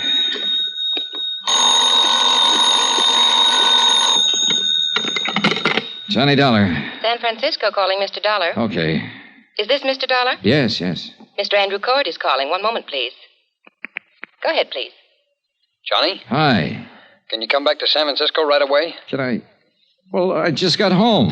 We need you again. Jake Eggleston is going to defend Foley in court. Eggleston? He's already got him out on a writ. What? This case is worth $500,000 to us, Johnny. If anything happens that Foley gets off, we won't have a chance to get Bennett. You sound scared. I am. Somehow, Bennett's holding the best cards again. We got a good case against Foley. Once that's settled, we can get Bennett. I want to make sure. Okay, I'll get the first plane. Thanks, Johnny. Even as I hung up the phone, I was thinking of Marty Engel's words. You'll never get Arnold Bennett. He's too good for you, Dollar. Too good for your insurance company, your fire investigators, everybody. No stronger man ever lived, he said. And somebody had to prove Engel was wrong.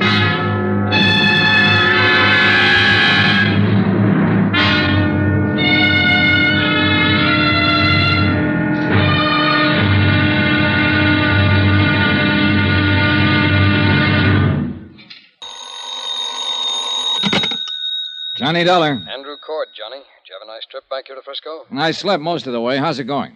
Good and bad, Johnny. Good that we've got George Foley on trial for setting fire to the building. Bad that we haven't connected him to Bennett yet. And Bennett's the guy we want. Well, once you get a conviction on Foley, you can go after Bennett. A lot of expert testimony's been thrown around here, and the jury's been sleeping through most of it. Besides that, Foley's got one of the best defense men in the business, Jake Eggleston. Yeah, I've heard of him. He's pretty slick. He's going to make us lose this case, Johnny. Not if I can help it.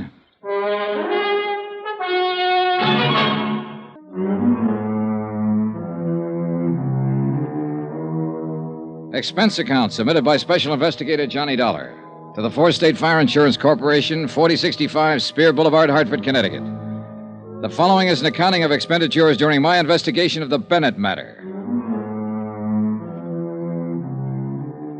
Expense account item 9, $124. Air transportation, Hartford, back to San Francisco again. And the Bennett case, which I thought was finished with. I was at the Hall of Justice by 9:30. I met Andrew Cord outside of the Superior Court. This may be the last day of the trial, Johnny. Anything new since I talked to you on the phone, Andy? Well, I may be worrying for nothing, since Finley's handled it all pretty well for the state. He's one of the assistant DAs, but Foley's still holding on to a not guilty plea. Well, isn't that just coaching? Well, maybe. But you remember Foley didn't make any statement when we took him, and the police got nothing out of him at all.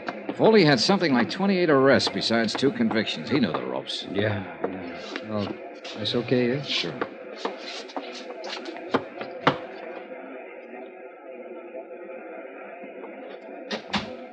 Oh, just in time. Yeah, seems to be the clerk now. Yeah. Court is now in session. His Honor, Judge William J. Bainbridge presiding. Everybody stand.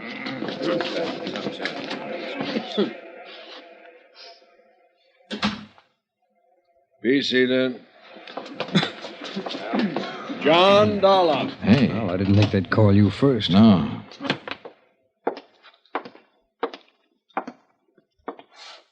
Raise your right hand. You solemnly swear the testimony you're about to give is the truth, the whole truth, and nothing but the truth to help you God? I do. Be seated. As you know, I'm Charles Finley with the District Attorney's Office. State your name, please. Johnny Dollar. State your occupation, please. I'm an insurance investigator. How long have you been engaged in your profession as an insurance investigator? 10 years or more. Now, tell us, please, prior to that, what kind of work did you do? I was in the United States Marine Corps for 4 years. Before that, I was Detective Sergeant 2nd grade with the New York Police Department. Do you have any papers or letters in your possession that verify your professional status, Mr. Dollar? Yes, I do. I have letters of reliability from 13 insurance companies and adjustment bureaus I've been associated with, and my record as police officer. Thank you. Will the court clerk please hand these papers to counsel for the defense so he may examine them? Yes, sir. Thank you. Now, tell us what your connection with this case is, Mr. Dollar. I was employed by the Four-State Fire Insurance Corporation of Hartford, Connecticut, to conduct an investigation in regard to one of their policyholders. Arnold Bennett. Yes, Arnold Bennett. Will you please tell the court what the results of that investigation were? The Bennett building was destroyed by fire.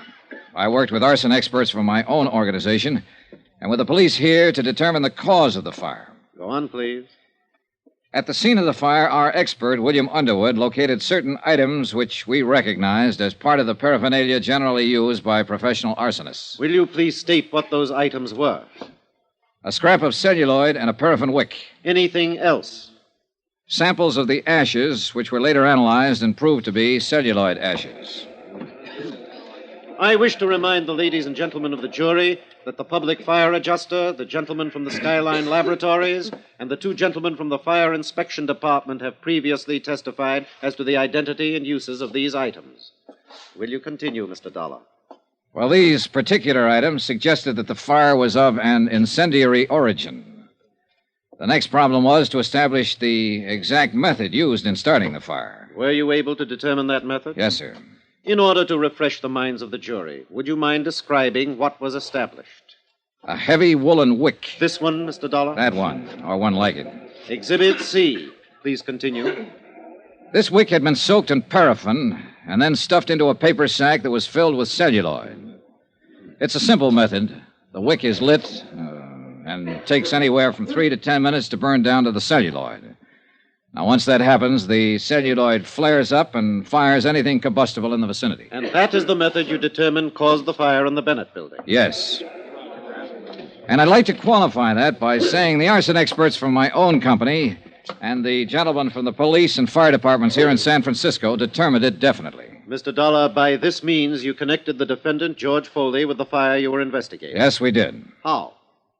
George Foley improvised the method I have just described. Improvised? You mean it is his method? I object, Your Honor. The prosecution is putting words into the mouth of the witness. I'll rephrase for Mr. Eggleston. Is this method identifiable with the defendant? Yes, sir. Will you explain the identification? The police files here show that Foley has been convicted of setting 2 other fires in this state.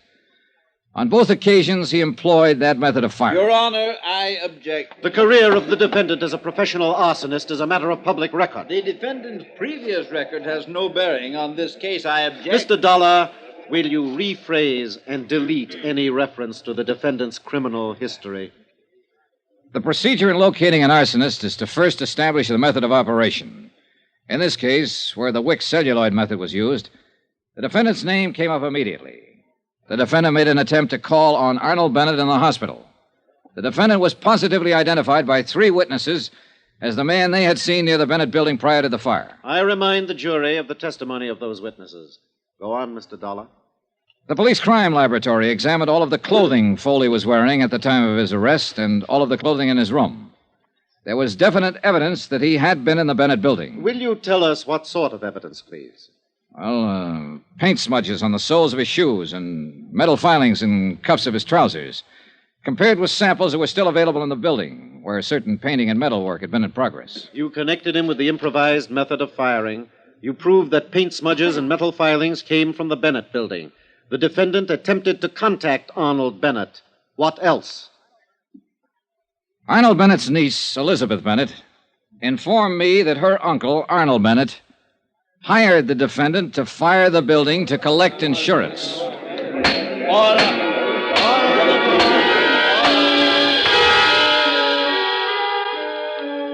I was on the stand all the rest of the morning. When Finley ended his questioning, he turned me over to defense counsel Eggleston. Eggleston contested every bit of established testimony and recommended that my remarks be stricken from the trial records. The summations came right after that, and then the case went to the jury. Expense account item 10, $3, lunch for Andrew Cord and myself. Foley has to be convicted or we'll be on the defense when Bennett's insurance claim comes to court. And we'll probably get stuck with it. Hey, while the jury's out, why don't I go over to the jail and talk with Foley? Now, what good would that do, John? Well, Foley must know they'll give him the works if he admits something He'll to us. admit nothing. He sits there in court like they were talking about someone else. Oh, Johnny, it's too late. Yeah, but if he did, you could go ahead and file criminal charges against Bennett. Beat him to the punch. Well, I'd like that. Oh, we get Foley and we've beaten Bennett, and I like that. The job of getting to a prisoner who's standing trial isn't an easy one, especially when he's under the surveillance of a smart defense attorney like Eggleston. I talked to Judge Brainbridge in his chambers and told him what I had in mind. I broke down the case against Foley as the insurance company saw it, and the possible case against Arnold Bennett if Foley was found guilty. Judge Brainbridge arranged for me to see Foley. He was sitting on his cot. Eggleston was standing nearby. Hello, Dollar. Hello, Eggleston. Hi, what do you want?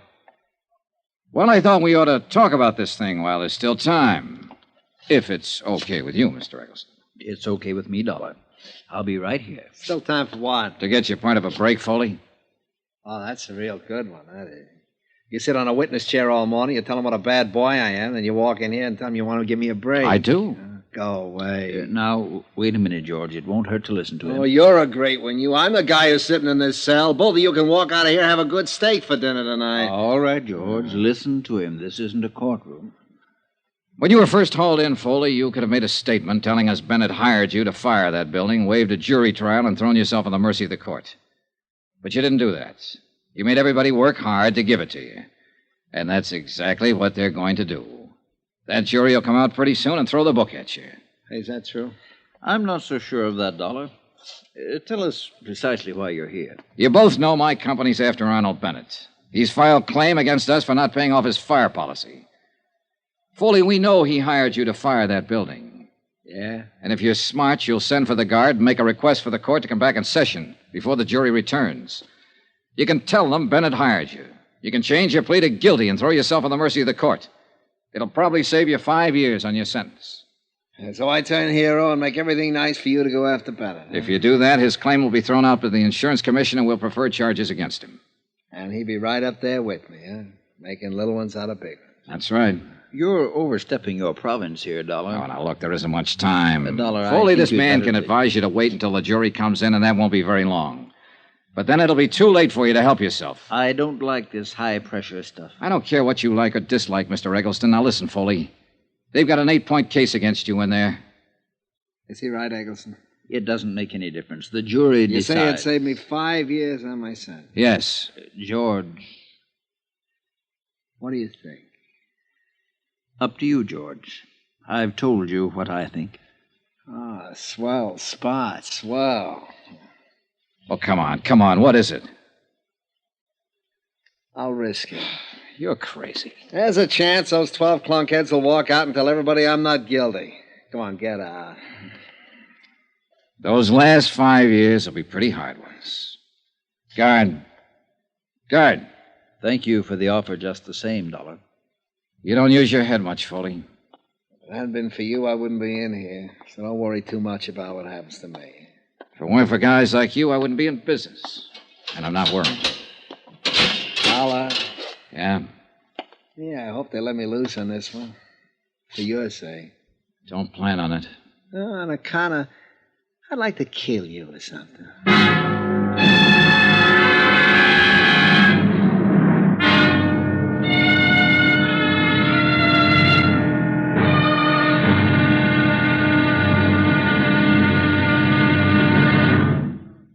Now, here's our star to tell you about the final intriguing episode of this week's story. Tomorrow, a verdict in and out of a courtroom.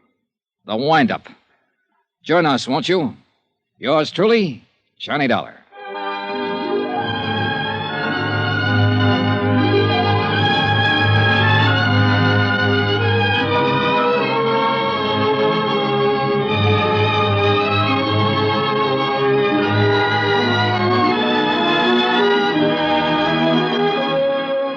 Yours truly, Johnny Dollar, starring Bob Bailey, is transcribed in Hollywood. Written by John Dawson, it is produced and directed by Jack Johnstone. Be sure to join us tomorrow night, same time and station, for the next exciting episode of Yours truly, Johnny Dollar.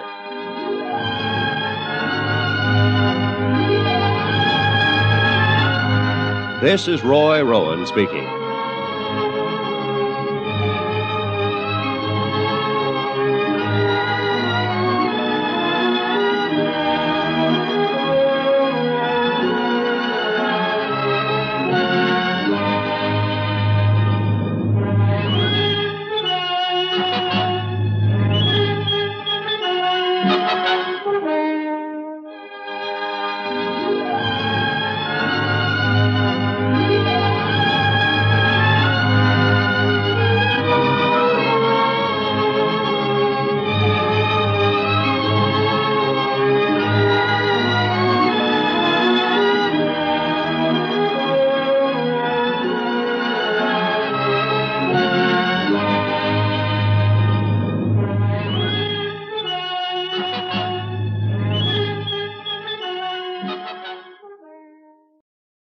Welcome back. Well, the phrase, no love lost comes to mind for that, very intense encounter between Johnny and the arsonist.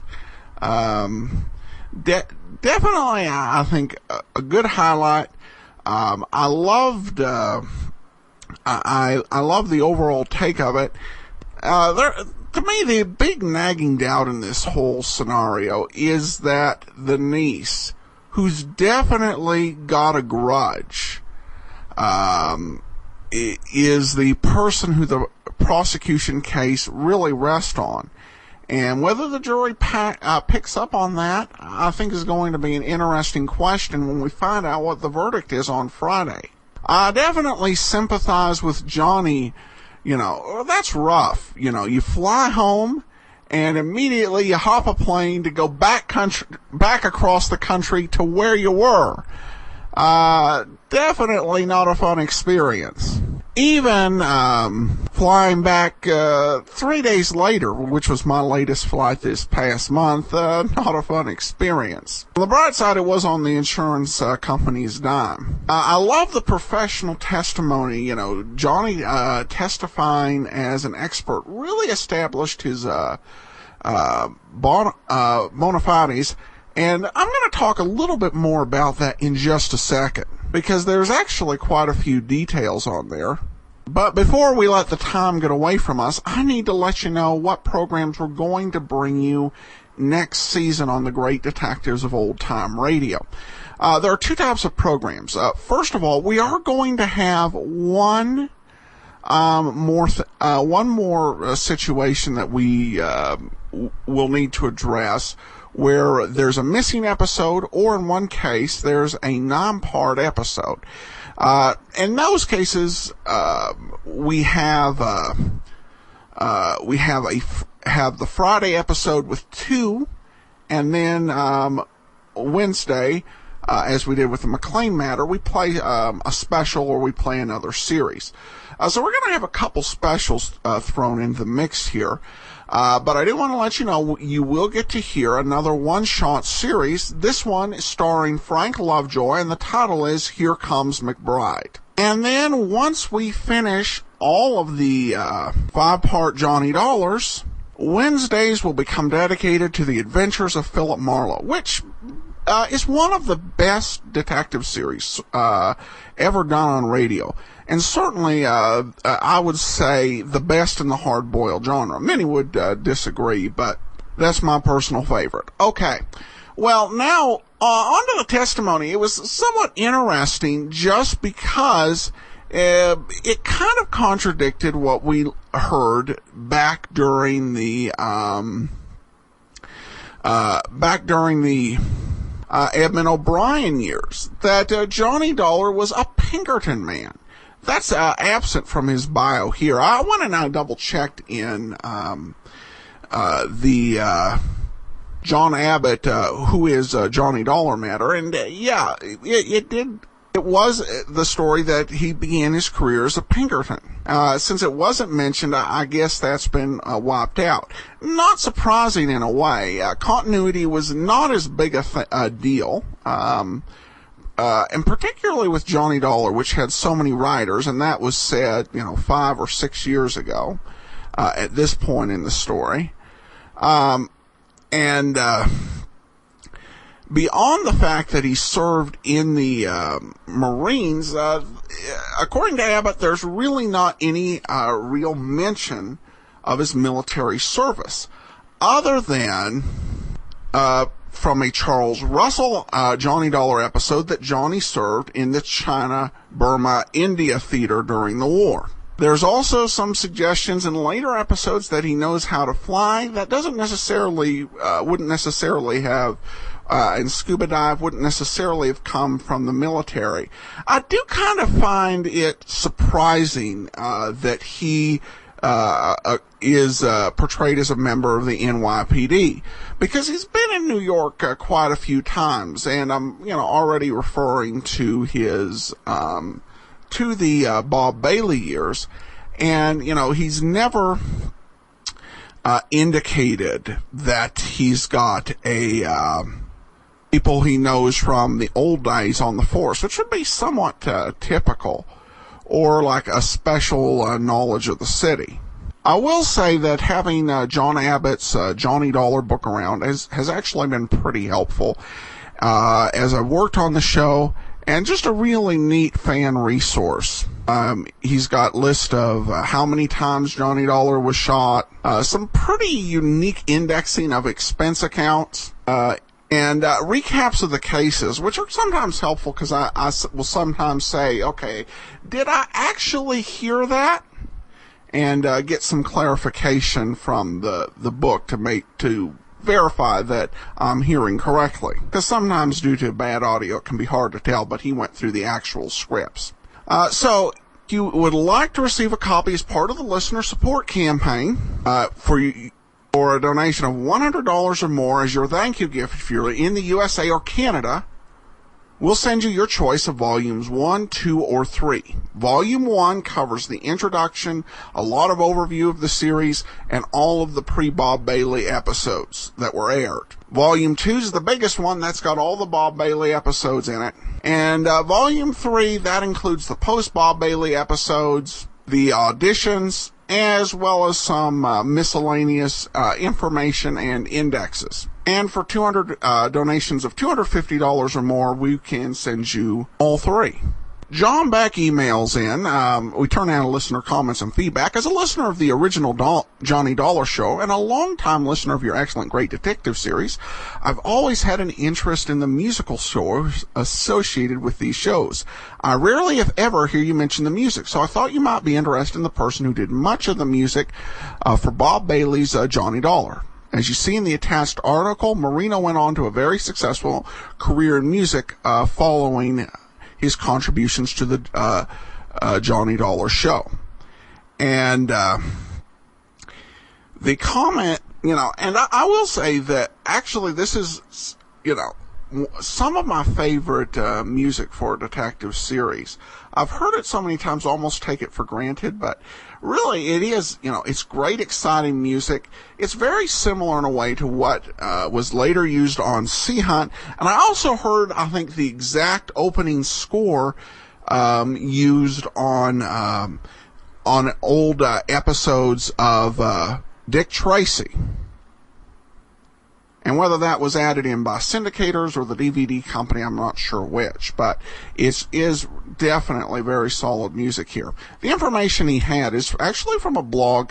It's called What Became of JohnnyDollar.blogspot.com, and just maintains some, whatever little tidbits they can dig up. And the information they came about Amerigo Marino, who was, of course, the inspiration for the name of the Ricardo Amerigo matter.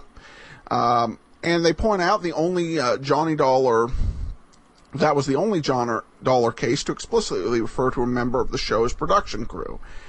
He was born in 1925 and worked for many years, and is somewhat unique in among the key figures of the show's mid-1950s heyday, while Bob Bailey and Jack Johnstone, for the most part, withdrew from the spotlight after the end of the golden age of radio. Amerigo arguably went on to much bigger things. In 1964, he became music director and conductor of the Alabama Symphony Orchestra, a role he held for 2 decades, during which the ensemble and Marino himself attained national acclaim. So there you go. Very talented person, and a really nice, just a great score, I think, for Johnny Dollar that made this show just really stand out.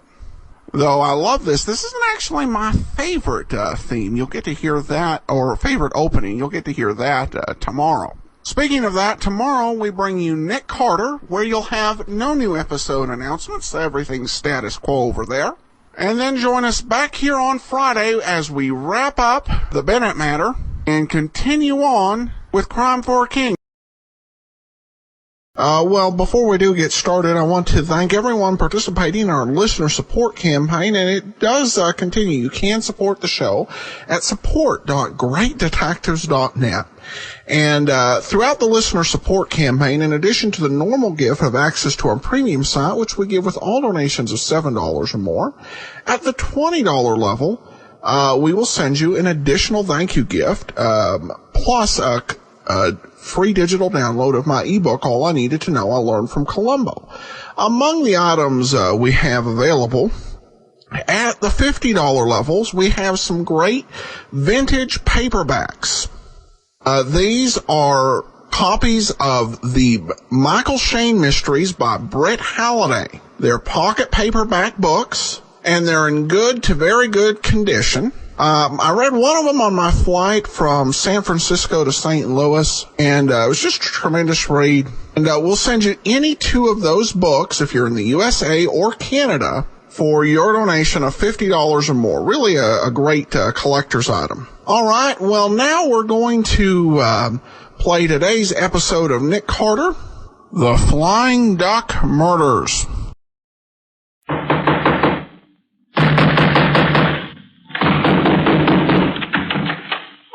What is it? Another case for Nick Carter, the master detective.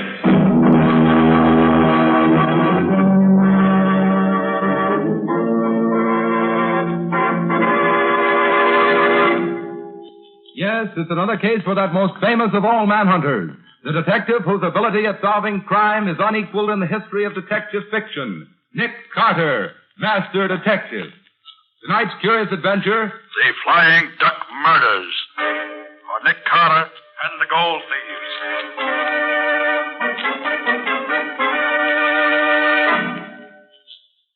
Carter, unless you think more of a large fat fee than you do of your life, I advise you to throw up the case at once. Apparently, we don't look at this in the same light, Mr. Dalrymple. I expect danger, and I'm prepared to meet it. I suppose you know that 2 other detectives have come out to this wild Montana country where the Flying Duck mine is located, trying to find the trouble. But do you know that neither of them lived to tell what they found? How were they killed, Mr. Dalrymple? They went crazy, Miss Bowen. Kessler, the San Francisco man, fell over a cliff. while Riley, the man from Chicago, dropped 600 feet down the main shaft of the mine. Very interesting. I feel quite sure that Nick won't share their fate. May I inquire for whom you're acting, Mr. Carter? You may. For Mr. Cecil Trenwick, an old friend of my father's and a large shareholder in the Flying Duck Mine. He said that you'd cooperate with me in every possible way. I shall do what I can, certainly. Good. I should like you to give me a letter to the superintendent of the mine, telling him that I'm a good workman and that you promised me a job. I shall disguise myself as a miner, using the name Dave Jarvis. Very well. You said your name will be Dave Jarvis? Right. Well. That'll do what you want. Give it to Mr. Nate Crosby, the mine super. He happens to be here in town this morning. Unless you change your mind and decide to return to New York. Thank you, Mr. Dalrymple. But I'm staying here till my work is finished. Good morning. Goodbye. Good morning. Wait a minute, Patsy. I wonder if Mr. Dalrymple is... 431, operator. Yeah. Yes. Hello? I want to speak to Nate Crosby. Okay, I'll wait. Crosby? He's the mine super, Nick. Yes, things are beginning to move already. Yes. If I open this door a crack, we'll hear better. Nate, this is Dalrymple. Nick has done what he's been threatening to do for so long. He sent Nick Carter out here to investigate. Yes, Nick Carter, the one man in the world I'm afraid of. They've got to market the stuff right away. We can't wait any longer now. Give him the job he wants and then take care of him. Yes, if you don't, it may mean curtains for all of us. Right. So long. And that will settle your future, Mr. Nick Carter. I very much doubt that, Mr. Dalrymple. Thanks for the attention, Mr. Dalrymple. But I intend to take care of my own future.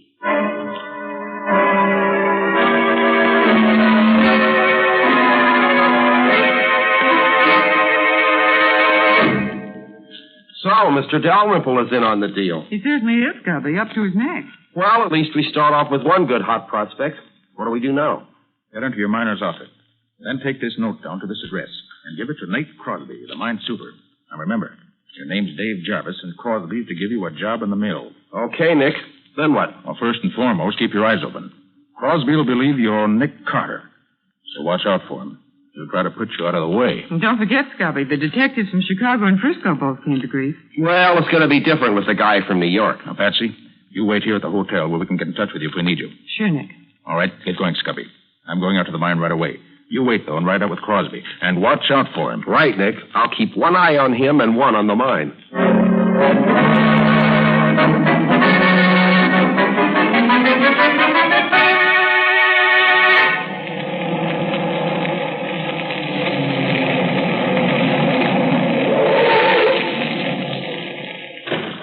Thanks for the lift, Bud. That's okay, pal. That's the super's office right there. Thanks. I'll be seeing you. You looking for someone? You the super of the Flying Duck Mine? No, I'm the assistant super. Clem Hendricks is the name. Well, my name's King.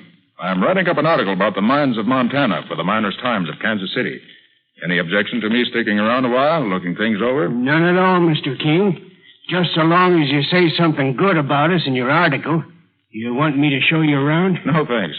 I'll just drift around and see what I can pick up. If anyone stops here, tell them I said it was okay. Thanks, I will. Be seeing you.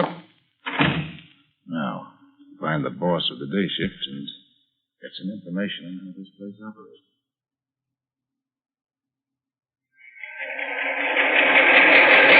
These are the mill stamping machines, Mr. King. They crush the ore very fine, and it is then sluiced through the battery boxes and carried over to plates. I see. The plates are coated with quicksilver or mercury, and the quicksilver picks up most of the gold and from the crushed ore. And this combination of quicksilver and gold we call amalgam. And you scrape this amalgam off the plates and take it to the refinery? Yes, Mr. King. The refinery separates the gold from the quicksilver and casts it into bars. Very interesting. Well, thanks very much. I'll roam along and look the rest of the place over.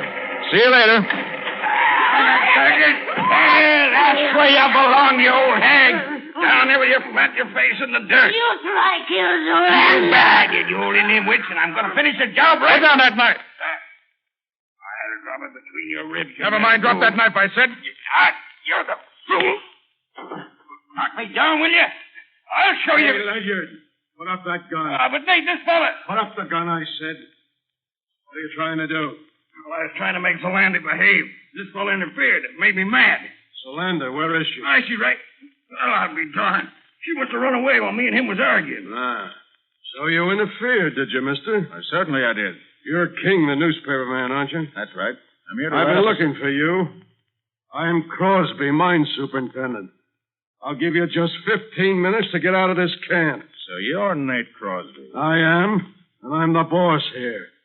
And I say get out. All right, Crosby. I'll get out. But I'll be back.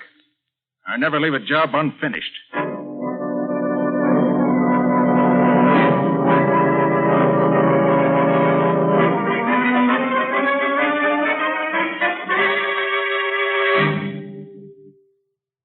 All right, pick 'em up. You can carry them. I know they're heavy, but they have to have a solid lead lining so we can ship bodies in them. Put them in the old powder house and shut the door when you're through. Okay, boss. Come on, fellas. Okay. All right, get it up there. That's the stuff. Oh, boy, they're heavy. That does it. Now we're going to have to move some of these empty powder kegs to make room for all 3 caskets.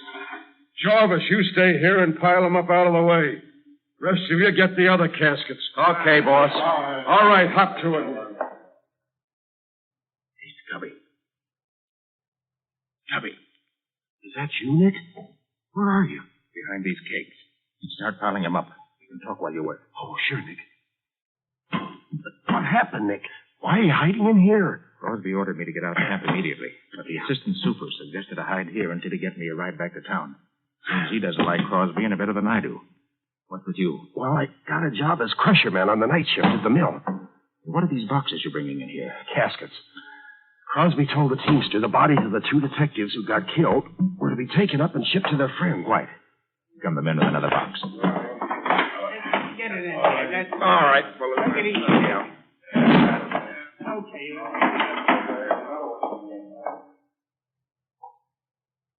Nick, there were only 2 detectives who were killed. Who do you suppose the 3rd box is for? For you, I imagine, Scubby. What? Remember, they think you're Nick Carter. I'm only Mr. King, newspaper reporter. Well, I'll certainly see that casket stays empty. Scubby, you know where the detectives are buried? Well, the teamster told me that Crosby knows because he and a couple of the mill hands took the bodies away. I see. Scubby, I've got an idea. When the men bring in the other casket, you go out with them. Then make some excuse to come back in here again. Okay, Nick, I'll fix it. Quiet. All right, fellas, right here. That's it. All right, that'll do it, I think. Oh, hey, boss. I must have dropped my knife inside the powder house. Do you mind if I get it? You're what you want, so long as you're not late for your shift at the mill. Okay, boss, I'll be there. Oh, clear, Nick, they've gone. No. What's your idea? First, shut the door, Scubby. Oh, sure, Nick. Now, Scubby, I want to see what's in these caskets. Here, I've got a screwdriver and my knife. Oh, so have I. Look, I'll help you. Good. Well, I'm glad they only used 4 screws to fasten these covers down. Makes it simpler. But why do you want to see what's inside, Nick? Got a hunch, that's all. Yeah. There, got it. You all ready? Yeah. All right, let's lift her up. Give me a hand. Yeah. Right. There. Uh-huh. My hunch is right, Scubby. The caskets are not lead-lined. The extra weight is due to this scrap iron in the bottom. Like Crosby said, they had to have lead lining so they could be shipped with the bodies in them. These caskets figure in this game more than just as caskets, Scubby. Well, Crosby told the teamster to have a fresh team hitched to the large wagon for him at midnight tonight. I thought so. Scubby, he's going to take these caskets somewhere tonight. And I want to know where. Yeah, but how are you going to find out? I'm going with him. Hidden in this casket. I'll get in it and you put the lid back on. Oh, but Nick, you'll smother in there with the lid down. Scubby, you can put 4 small pieces of wood under the coffin lid before you screw it down. Oh, but Nick, I wish you would... Hurry now. Hurry up. All right. Pretty good fit. All right. Now hurry up. Okay, Nick. Keep your head down while I put the lid on. Okay. There we are. Have you learned anything yet, Scubby? Well, the only place in the mill where the gold could be stolen is the room where the battery boxes and the plates are. Well, have you found out how they did it? No, not yet. I hope to learn tonight when I'm on duty in the mill. Good, Scubby. You take care of that end. Now, what's this end? Yeah. Well, here's good luck to us both. I suspect we both may need it.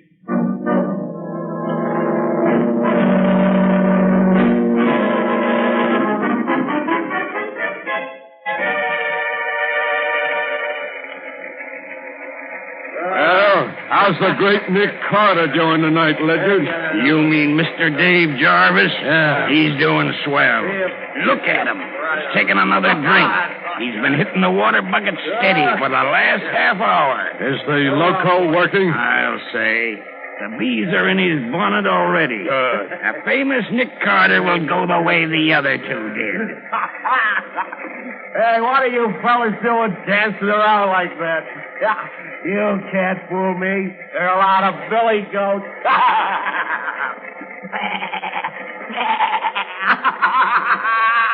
Oh, I'm thirsty. You gotta get me a drink. Keep your eye on him. If he starts fighting, lay him out with a crowbar. Don't take any chances. Okay. Say what I get a white shot.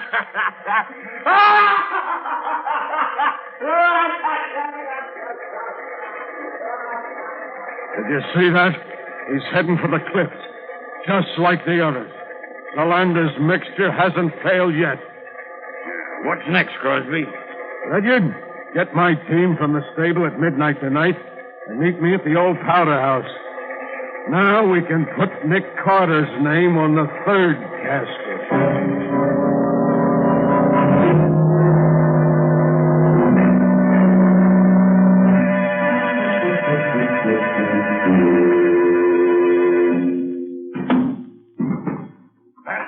Box, boss. All right, Ledyard. You sit on the top box. I know that, boss. That's Courtney. I'd like to see his face if he knew I was in this casket. What did you take such wild broncos for, Super? They're the only fresh team in the stable. We got a hard run tonight over rough country, where no truck could possibly go. All right, Sam. Let them go and then climb up here with me. Here they go. Watch them. Okay.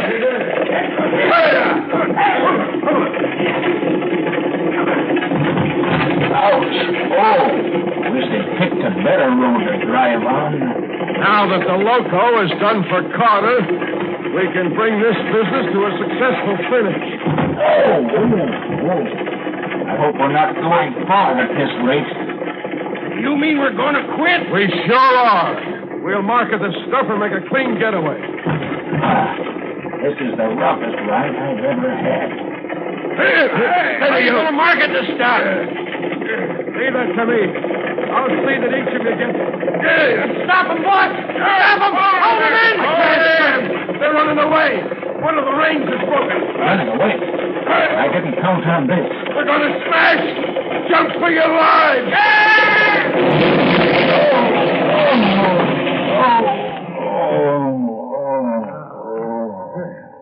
We got off just in time, boy. Yeah.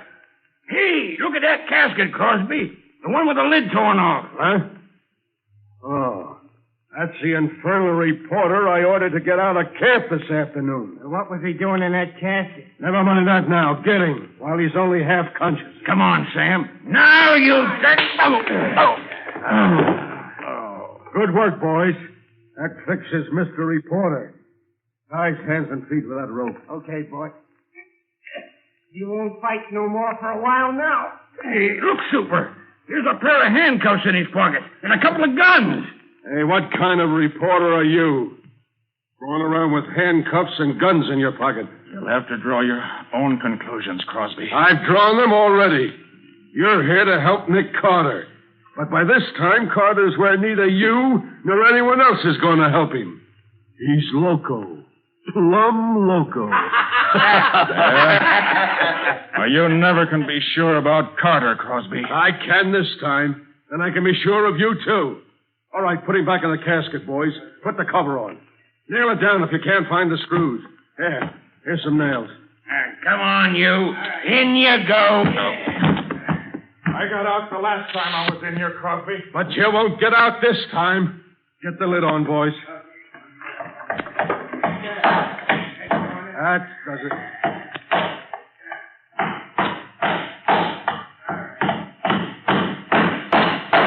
That's swell. That's enough. He can't do anything with his hands tied. Lydiard, you and Sam get the shovels that were in the wagon and dig a nice, deep hole. We'll bury our reporter friend with our blessings.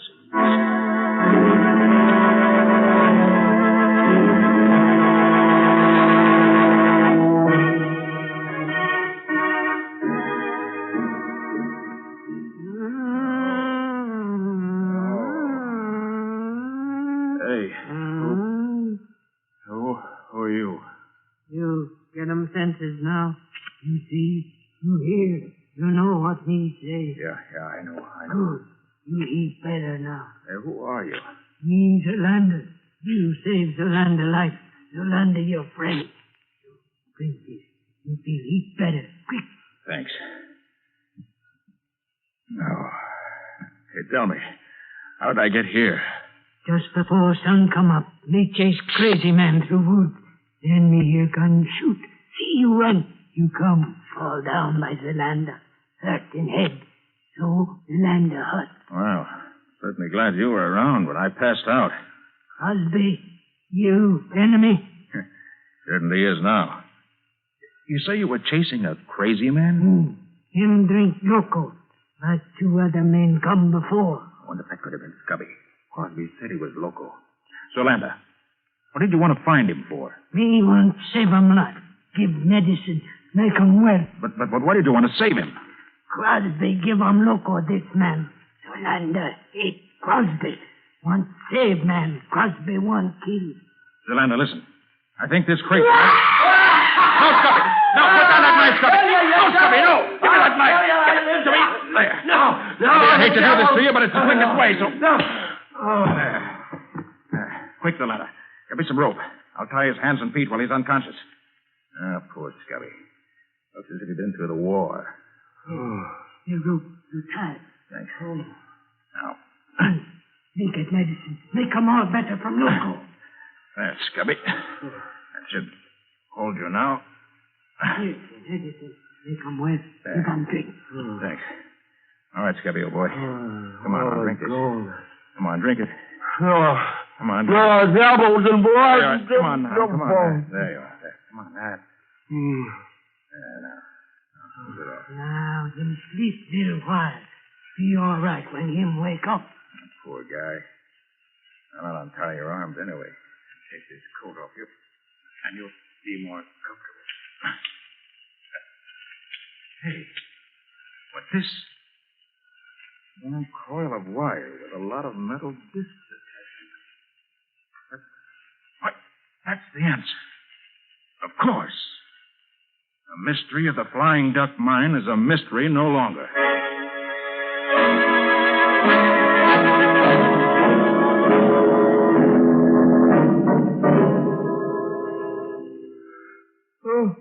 Well, Scubby, you feeling better now that you've had some sleep? Yeah, I feel pretty good. Why? You don't remember what happened to you yesterday morning? Well, the last thing I recall is going to the water bucket and taking a long drink. Seemed as if the more I drank, the more I wanted. Well, that water bucket was loaded with loco weed juice. What? Surprised you didn't notice it.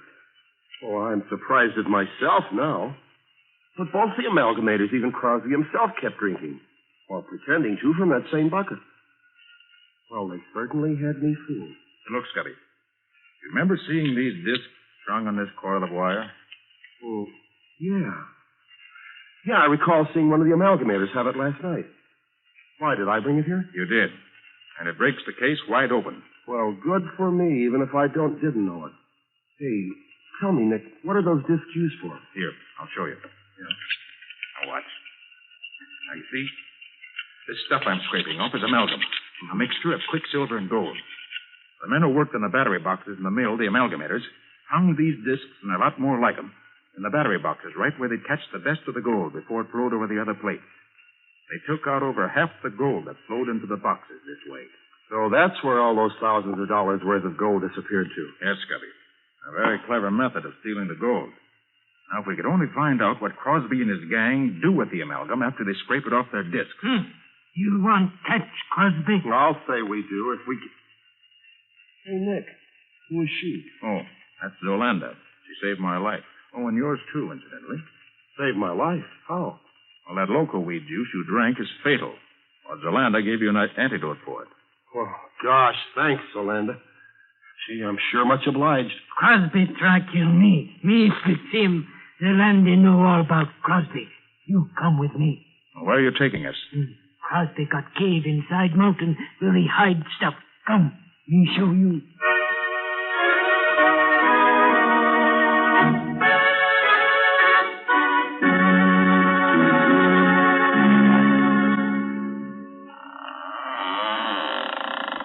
So this is where Crosby hides out, huh?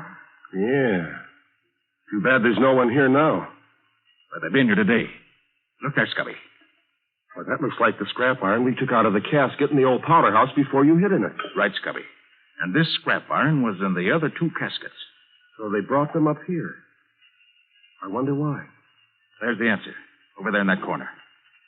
And the fair's furnished. And it's still warm, Scubby. Now, we must have scared them off when we came up. Wait. Let me take the cover off this retort.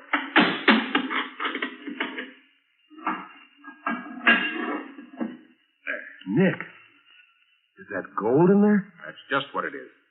Part of the gold stolen from the mine. This is where the gang refined the amalgam they scraped off their discs. Much easier to handle gold this way because it weighs so much less. Now, since we know from what Dalrymple said that they never disposed of any of the stolen gold, they must have 800 or 900 pounds of it by now. Hey, maybe they've got it hidden around here somewhere. They did have, Scubby. But not now. Well, what makes you think so, Nick? Here. Take a look outside there. Been digging there very recently. Oh, but of course, Nick, they had to dig up the bodies of the 2 detectives to ship them back home. No, Scubby. The way it looks to me is this. After I got away from them last night, Crosby and his men took up the casket they tried to bury me in and tried to bury you in? Hey, you didn't tell me about that. About it later, Scubby. Right now I'm interested in what happened here. They brought the 3 caskets up here early this morning, loaded them up. How could they load 3 of them? They only had 2 bodies. No, Scubby. 3 caskets were loaded up. Don't you understand yet? No, Nick, I'm afraid I don't. How could they be Scubby, loading up? How good are you at riding a horse? Riding a horse? Yeah. Oh, I used to ride years ago. Why? Good. Zolanda, can you get us a couple of good fast horses right away? For you, me, get 2 good horses quick. Good. Come on, Scubby. Let's get the horses and ride to the railroad station before the eastbound train gets in.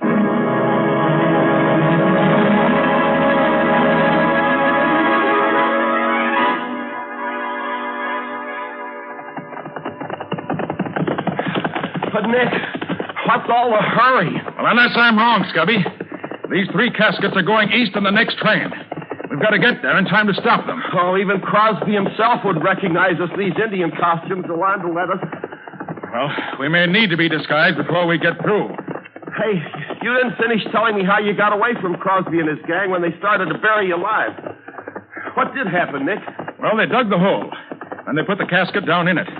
I tried to pry the lid loose, but my hands were tied behind me. I worked on them, and just as they started throwing the dirt back on top of the casket, I finally got my hands free and untied my feet. Just then I heard shooting and some female screaming. A female? Out there in the wild? Yeah. It was Zolanda, I found out later. Well, I managed to loosen the cover and push it up enough to see that Crosby and the men were watching something across the clearing. So I seized my chance and climbed carefully out of the hole on the opposite side. I started to run, but they saw me and started shooting. Fortunately, though, they were bad shots, and I was almost free when a bullet grazed my head. Must have stunned me, because I remember nothing more till I woke up in Zolanda's hut this morning. Well, do you know what it was that distracted the men's attention? Well, Zolanda told me that you were chasing her, trying to shoot her. She was screaming.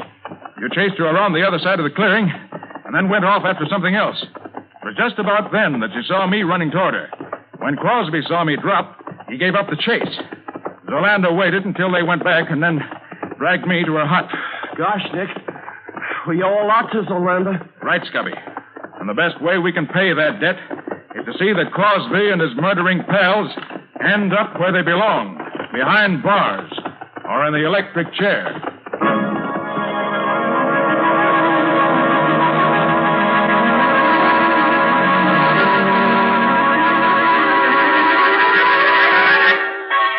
Understand, Patsy?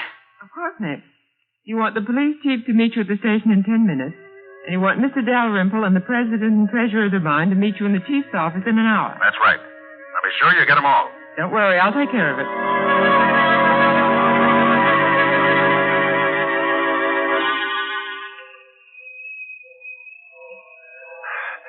These are the ones, Nick. These three here on the baggage truck. Did you notice the names on them, Scubby? Yeah. Joe Briley, Phil Kessler. Oh, and look, Nick Carter. I'd rather be out here dressed as an Indian than in there dressed as a corpse. One side there, rain in the face. We got to get these caskets into the baggage car. Just a minute. You see this badge?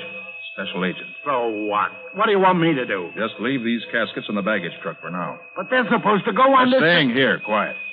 Hey, look here, baggage master. Get these boxes on the train and be quick about it. No be in hurry, mister. Why, you Indian meddler, what the deuce do you... You look behind you. What do you mean? Take your hat off, Scubby. Sure, Nick. There you are, Mr. Crosby. Dave Jarvis. Why, you... Don't try to start anything, Crosby. I've got my gun on you. Where's getting these boxes on? Hurry, your man, officer.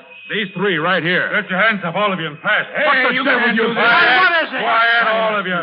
You three men are under arrest.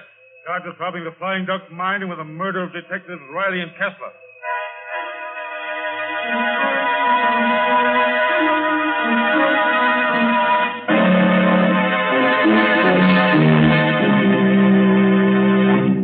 Now, Mr. Dalrymple, I asked you and the officials of the Flying Duck Mine to meet me here in the office of the Chief of Police because I want to show you what's in the casket that Crosby was taking back east with him. Now, the first casket is supposed to contain the body of Phil Kessler. All right, Scubby, open it. Sure, Nick. Gold. Gold bullion. Yes, Chief. In these three caskets, you'll find the entire amount of gold stolen from the mine. Stolen by Dalrymple, the mine manager, Crosby, the mine super, and four of the workmen who worked in the amalgam room of the mill. They stole the amalgam, refined it in their own furnace, and buried it in two holes in the ground, which were supposed to be the graves of the two dead detectives. Mr. Carter, that much gold would make the caskets pretty heavy. Wouldn't that extra weight be noticed? No, Chief. Because when you ship a body by train, the casket has to be lead-lined and hermetically sealed. That means it weighs much more than the usual casket. Crosby, Ledyard, and Perkins were each going to take one of the caskets east with them as a personal baggage, which would prevent anybody from examining them too closely. One of the cleverest schemes I've seen in a long time. But it wasn't clever enough, not with Nick on the job. You have to get up early in the morning to beat Nick.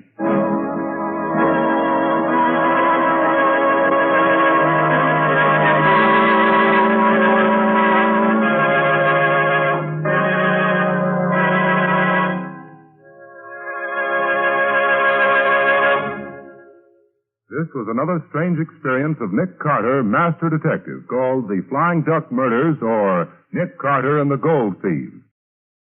Welcome back. Well, this is the first episode where we get to hear one of my favorite openings.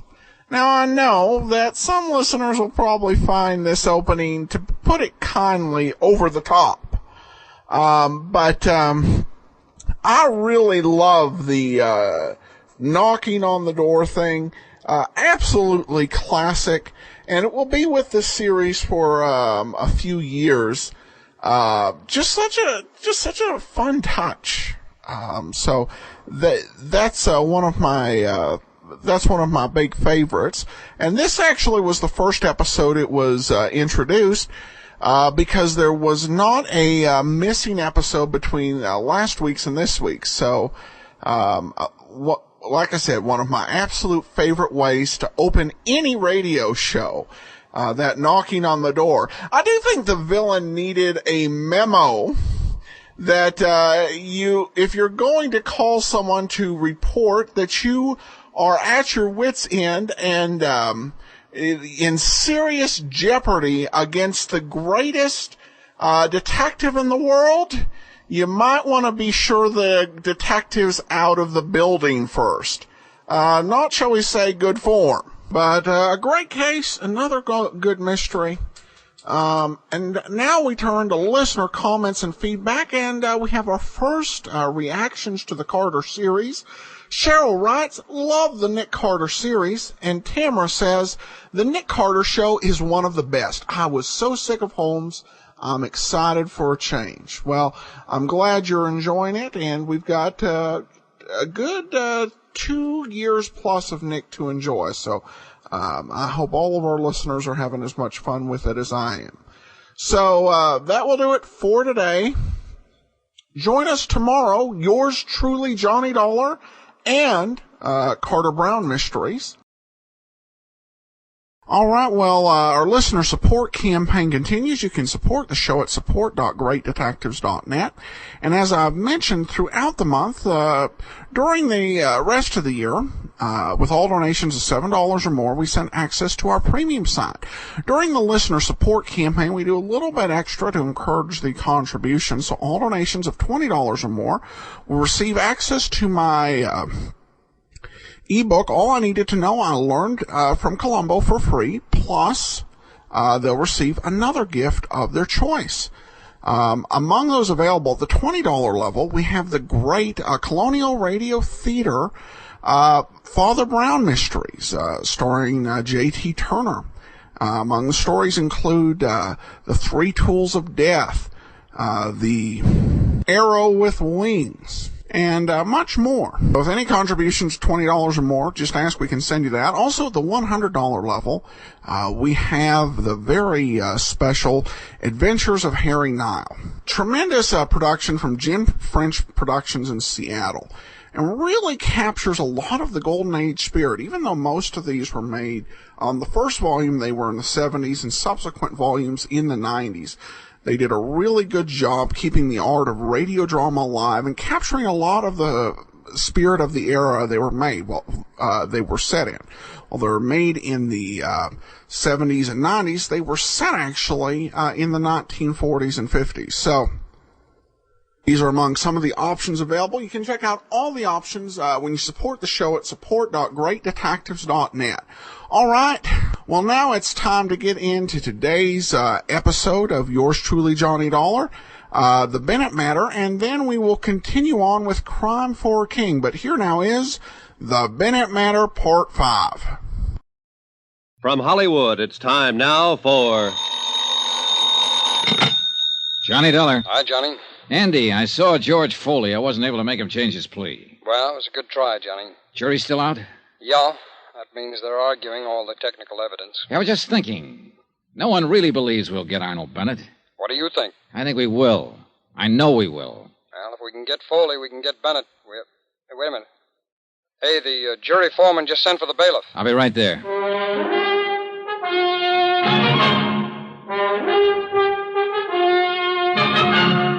Tonight and every weekday night, Bob Bailey in the transcribed adventures of the man with the action-packed expense account, America's fabulous freelance insurance investigator. Yours truly, Johnny Dollar.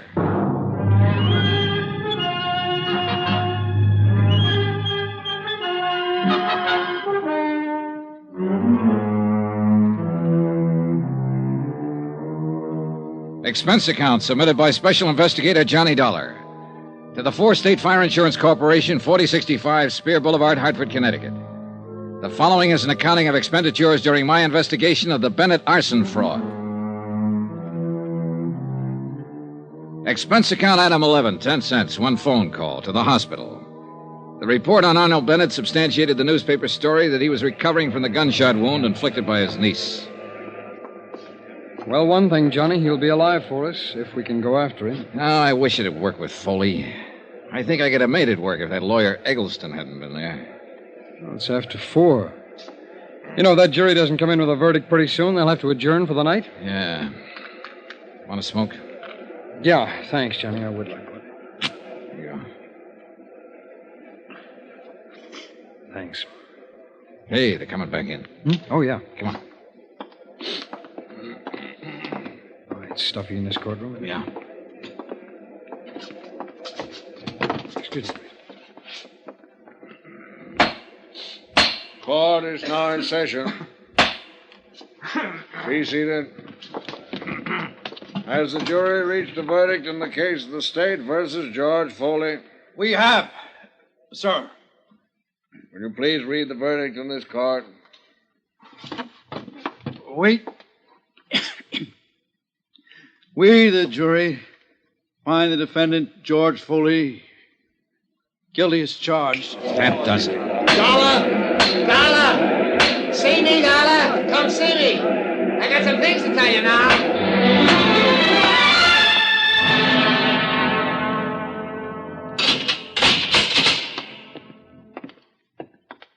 Who's this with you, Dollar?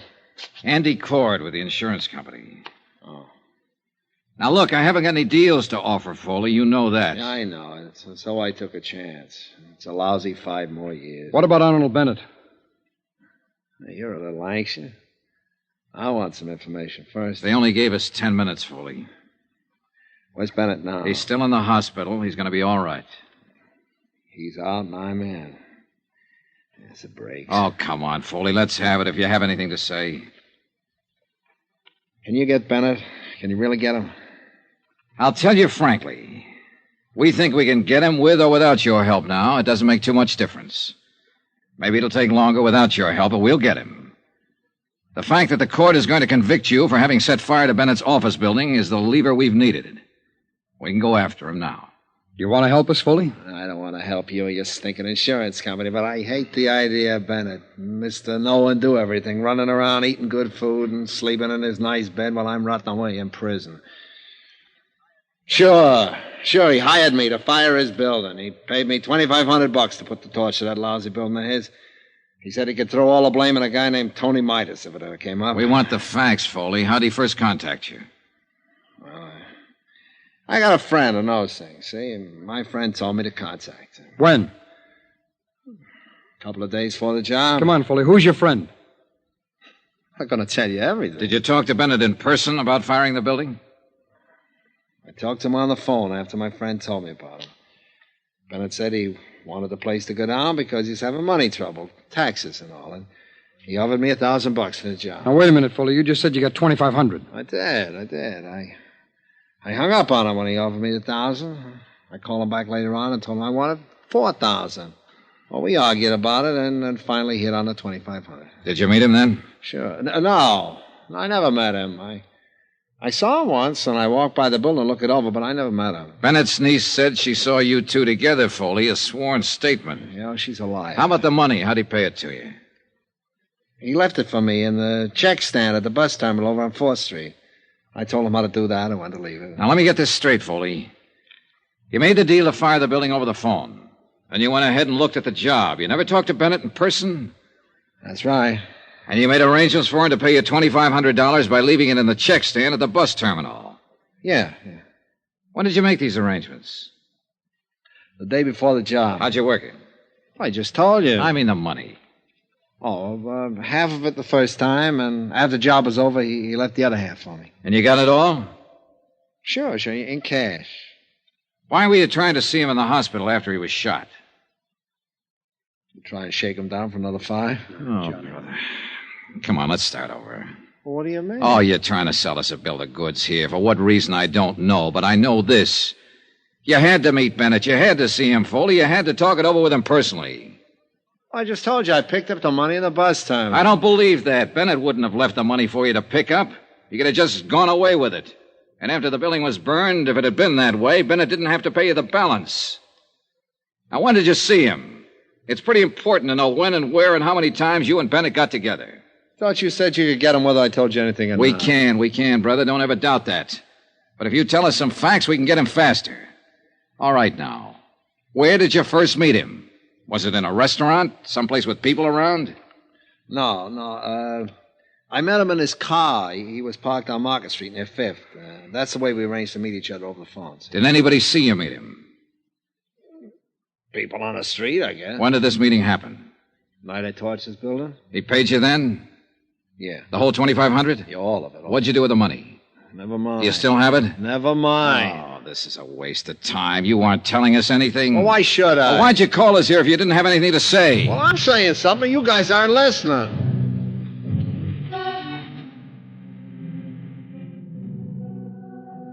We continued questioning Foley about his association with Arnold Bennett. Each time he explained it, it was a different story. The only thing he admitted was that Bennett had hired him to fire the building. As far as the details of it were concerned, they were lost in a jumble of contradictory answers he gave us. Expense account item 12, $5.60, dinner for Andrew Cord and myself. The next morning, we returned to the Hall of Justice to question George Foley once more. All right, Foley. Now, how much did you say Arnold Bennett paid you for the job? $1,000. You told us $2,500 one time. Another time you said $5,000. Now, come on, what was it? $1,000. And when did he pay you? Right after I fired the building. I met him right afterwards down on the street in his car. He asked me if it was all set, and I told him to listen for the sirens. And pretty soon, somebody put in the alarm, and the fire engines come out. He paid me that all right. The place was 3/4 gone by that time. He knew I did a good job. Where was this you met him now? A couple of blocks from the building. Did anybody see you together? No. Where did you telephone him from? From my place. The same night you started the fire? Yeah. And he brought you the money that night, and you cased the building that night, and you started the fire. All this in one night. Hey, you got it now. That's the ticket, boy.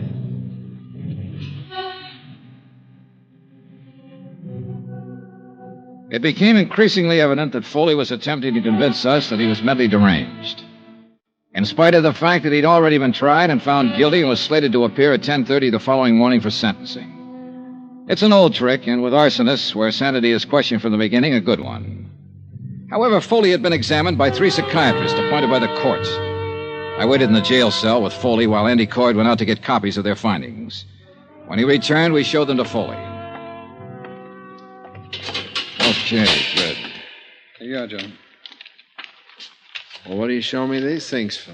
To let you know there's no way to get out of it now, Foley. These are from psychiatrists. All of them had a good look at you. You're sane. You're all right. You remember when they looked at you? No. All right, look at the dates on the paper. You can read, can't you? Sure. January 15th, January 16th, January 21st. Witnesses were around for all the examinations. Well? Well? Are you through playing games now? Okay, Dolly, you guys win. Come on, give us the story. I met Arnold Bennett at the Hopkins bar about a month before the fire. I made sure I'd meet him there. Now, what do you mean, Foley? Well, I've been setting fires for a living for a long time now. I always have a list of people like Bennett who could use a fire. They get around. I knew he was in trouble 4 or 5 years ago with the income tax people. They sent a guy to prison for cover-up. Tony Midas. Yeah, it's Tony Midas. I figured he'd be needing another one pretty soon, so we had a drink. I brought it up. Who paid for the drinks? He did. Who saw you together? The bartender. His name is Alfred. There was a maitre d' there, a couple of people at the table. I put the proposition up to him. How'd he like to have his building burnt down and collect his $500,000 to get himself out of trouble? Well, he said he'd like that fine. I told him it cost him $5,000 in advance. He said he couldn't raise that much, but he did manage to get $3,500 together. I took it and I did the job. What'd you do with the money? I still got it. Where? It's not going to do me any good now. I buried it in a gallon can in a vacant lot over by the tower. I could show you where. Okay. We'll get you to do that. Swell, I'll be glad to. Hey. What? I can send Bennett up the same way you're sending me up. Huh? I can testify against him at his trial.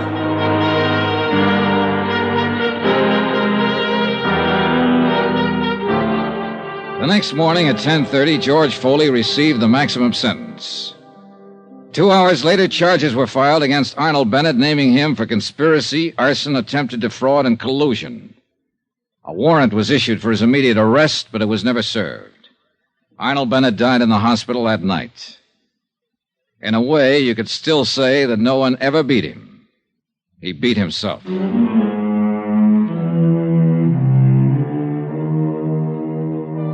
Expense account item 13, $87.50, hotel and board in San Francisco. Item 14, another $125, transportation back to Hartford. Item 15, $35, miscellaneous. Expense account total, $1,440.37. Remarks? Nothing. Yours truly, Johnny Dollar.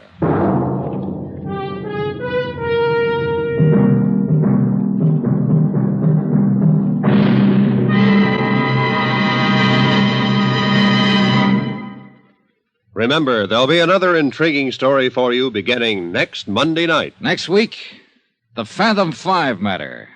Death on the high seas. Join us, won't you? Yours truly, Johnny Dollar.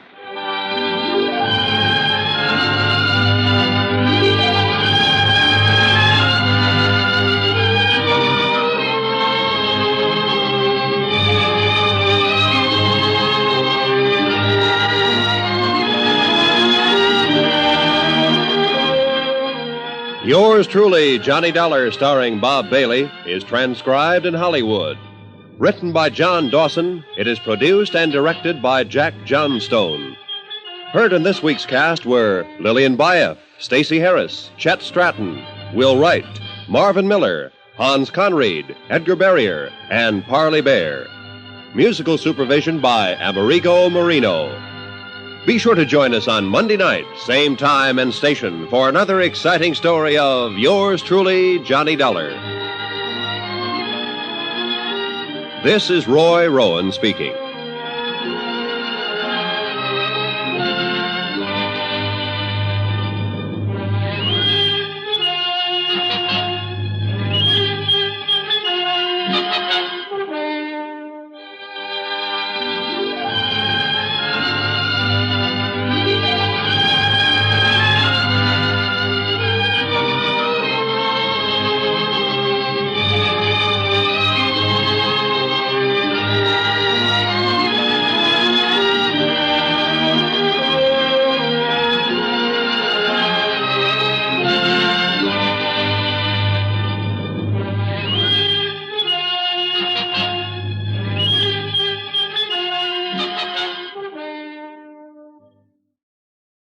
Welcome back.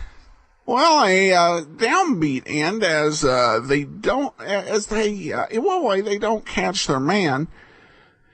But in some ways, you felt the insurance company was kind of, they were kind of extending their goal, perhaps a little bit beyond what it needed to be, because ultimately, in the end, what they needed to do was to stop them from being able to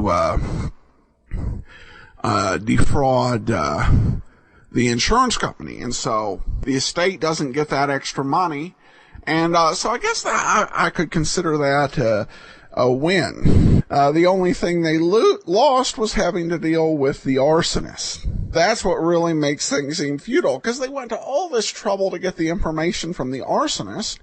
And, he basically ends up not giving them anything because the guys, because their suspect, dies and they can't try him. Well, I should mention, this episode was actually adapted from 3 different scripts by E. Jack Newman. It borrowed from Jeff Regan Investigator script, The Man Who Came Back, The Adventures of Sam Spade, The Champion Caper, and it borrowed from an episode of Yours Truly, Johnny Dollar, The Elliott Champion Matter. This is one of those plots that E. Jack Newman just reused and reused. All right, well, that will actually do it for Johnny Dollar, but now it's time for Crime for King, Part 2.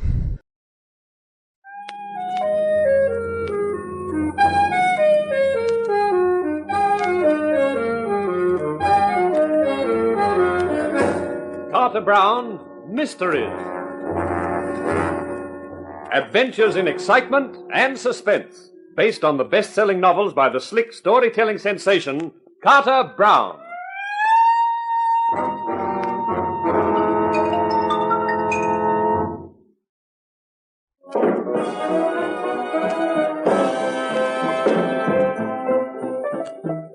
The yacht moved through a heavy swell at a fast clip. My thoughts moved through a heavy head at a feeble crawl. I looked around me. The cabin was fit for a king, but this king's name was Roger. And why Roger King had been drugged and then dragged on board, I hadn't the faintest idea. All I knew was that first I was working for Polvey, trailing Elise and Crease. Then I was working for Elise, trailing Polvey. And in the course of that, Polvey's secretary, Marcia Oliver, fed me a dope martini, and here I was, all set for a cruise to the Caribbean. Decided to come up for a breath of fresh air, Mr. King. That's right, Captain Harris, and it feels very fresh. Yeah, the swell's getting heavier. We look like having some fun. Do you have breakfast? Yes, thanks. You run a first-rate service for Shanghaied passengers. We do our best. You don't feel like doing better still and telling me why I'm here and who owns this boat? I'm sorry, I can't oblige you. Well, no harm in trying. Now, Mr. King, I think you'd better go below. I've had my quota of fresh air, huh? I'd prefer you in your cabin. I'll have one of the crew conduct you. Well, if I'm going to be incarcerated for any long periods, do you mind if I borrow one of your bottles to keep me company? Not at all. There's a good supply in the saloon. You can stop off and pick up some on your way down.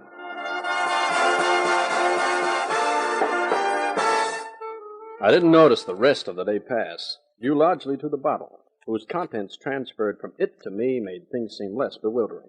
And then it happened.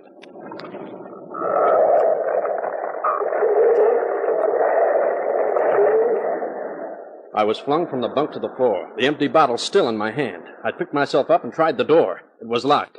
The engines had stopped. Up above, I heard footsteps running along the deck, and after a while there was silence, except for a single sinister sound, the plash of running water. The cabin tilted to a crazy angle, and I could see the water creeping in under the door, and I was forced to the comfortless conclusion that I'd been left to my fate. And then I was proved wrong. Well, hi there, sailor. How's the hornpipe? You're drunk. That's right, Captain. That's just as well. We hit a reef, Mr. King. Got too close inshore in this part. Well, never mind. There are plenty of yachts. It's bad luck for you, though. If this hadn't happened, you could have enjoyed a 10 days cruise. And then we'd have dumped you someplace. And that would have been it. But as things are now, I'm afraid I'll have to kill you. Why, you bold, bad boy. You see, we can't take any risk of you being around on the 18th. That was the whole reason for getting you aboard, to keep you out of the way till after the 18th. Now, well, I'm sorry, King. I'll have to give it to you. What, another bottle? No, a bullet. Oh, you're kidding. No, I'm not. There's already about a foot of water in here. I'm going to shoot you, and you'll go down with the yacht. Hey, I think you're really serious. Perfectly serious. Goodbye, King. Oh, no. I'll bet you never figured I was such a good shot on an empty bottle.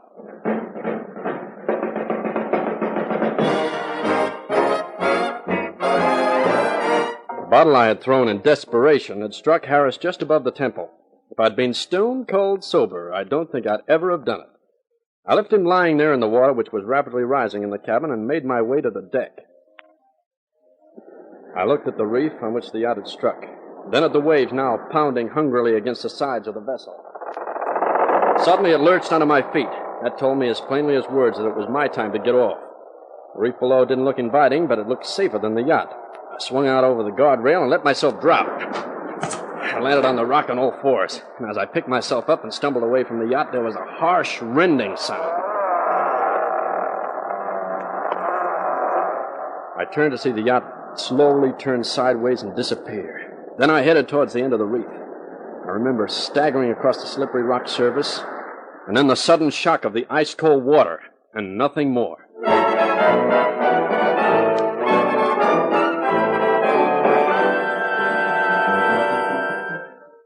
Take it easy now. Come on, drink some more. Not so fast now. Gently, Dutchman. Yeah, what's this? A bed? Blankets? Where am I? In bed in my cottage, Mr. King. Come on, have a little more of this brandy. Oh.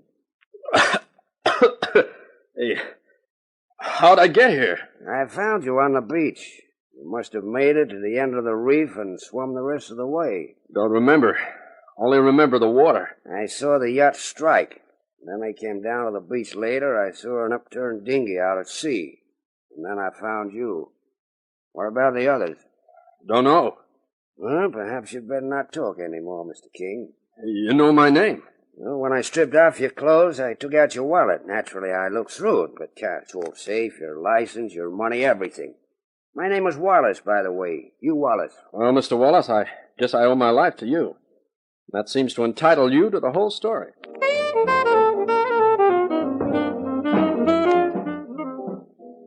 And that's it, Mr. Wallace. Right up to the time I saw the yacht go under.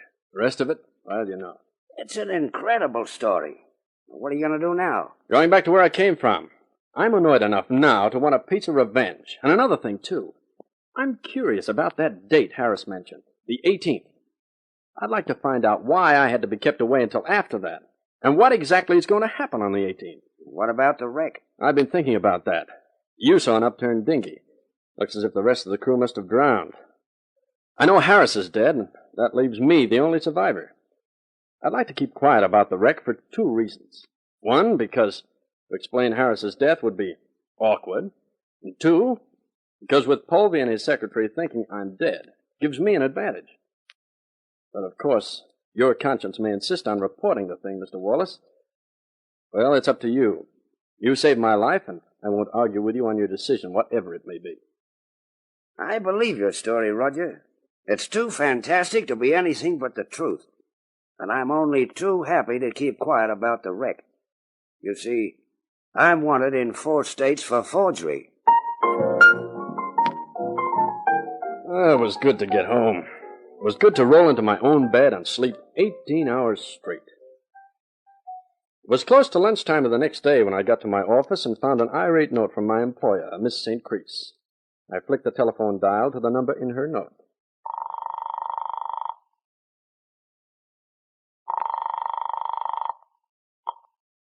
Hello? Good morning, Elise. Roger King speaking. Oh. I got your note. The tone of it seemed rather angry. With good reason. Where have you been the last 3 days? Around. A round is expensive at $200. That is the amount I paid you, remember? I want more than that. You'll get it. I've been busy. I couldn't wait around my office for you to call. This had better be good. Otherwise, I shall ask Johnny to call on you and convince you that it is better to produce results. Johnny? He was driving my car the other night, remember? Johnny bends iron bars before breakfast, simply because he has to work off his surplus energy. That ape. If he gets near me, I'm liable to forget I'm trying to be a gentleman and break a chair over his head. Oh, I'll tell him that. It will worry him for weeks. Now, look, leaving your playmate Johnny out of the picture for a while, I'm onto something really good. What is it? I can't tell you yet, not until I'm really sure. Mr. King, this begins to sound like stalling to me. Now, just give me 2 more days. After all, as long as you know before the 18th, it's all right, isn't it? Very well. I'm prepared to give you 2 more days. But if I don't hear from you by then, you will really be in trouble. That I can guarantee, Mr. King. So, the 18th means something to you too, baby. The question is, what? And I figure there's only one person who can tell me that.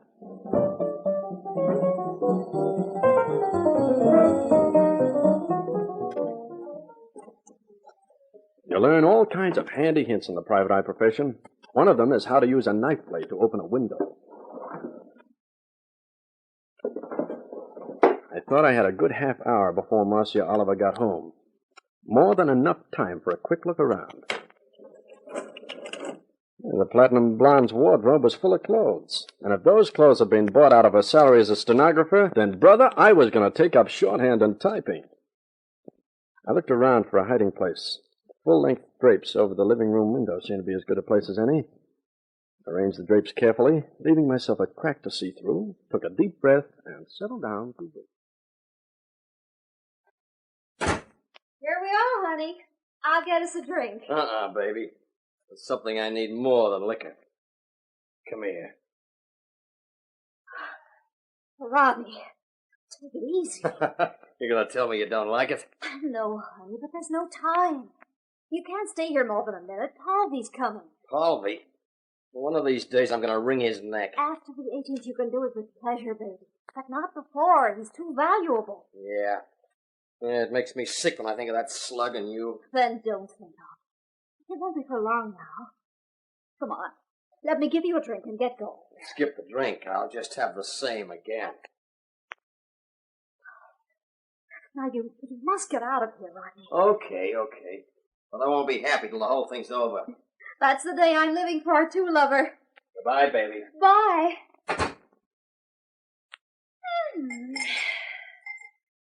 You could pour one for me, too, Marcia. Only this time you can skip the Mickey Finn. You're dead. You mean I should be dead, but I'm not. How did you get in here? Through the window. I've been behind the curtains for quite a while. Oh.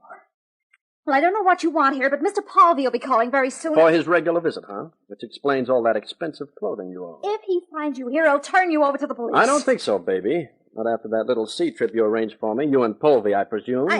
I think you'd better give me a little information. If you don't, I'll tell Polvey of the pretty little scene I just witnessed between you and dear Rodney. I'm sure he'd love to hear all about it. What do you want? For a start, the 18th. That's a date everyone seems to be interested in. What happens then? I don't know. Now, baby, don't start with the fairy stories. Harvey says he's pulling off a big deal then. There'll be a stack of money in it, and I'll get some. That's all I know. Well, that could be true, I guess. And why did you slip me that dope martini? I was scared when you said you followed me home. I thought Paulvy's wife might have put you onto me. I wanted to keep you here till I could get in touch with Paulvy and ask him what to do. And he suggested the sea trip? Yes. I don't think I believe you, but I can wait. When Paulvy comes tonight, find out something definite about the 18th. I'll call back around midnight. You'd better know then, or I'll blow the whole works to Pal Paulvy. So it's up to you, baby.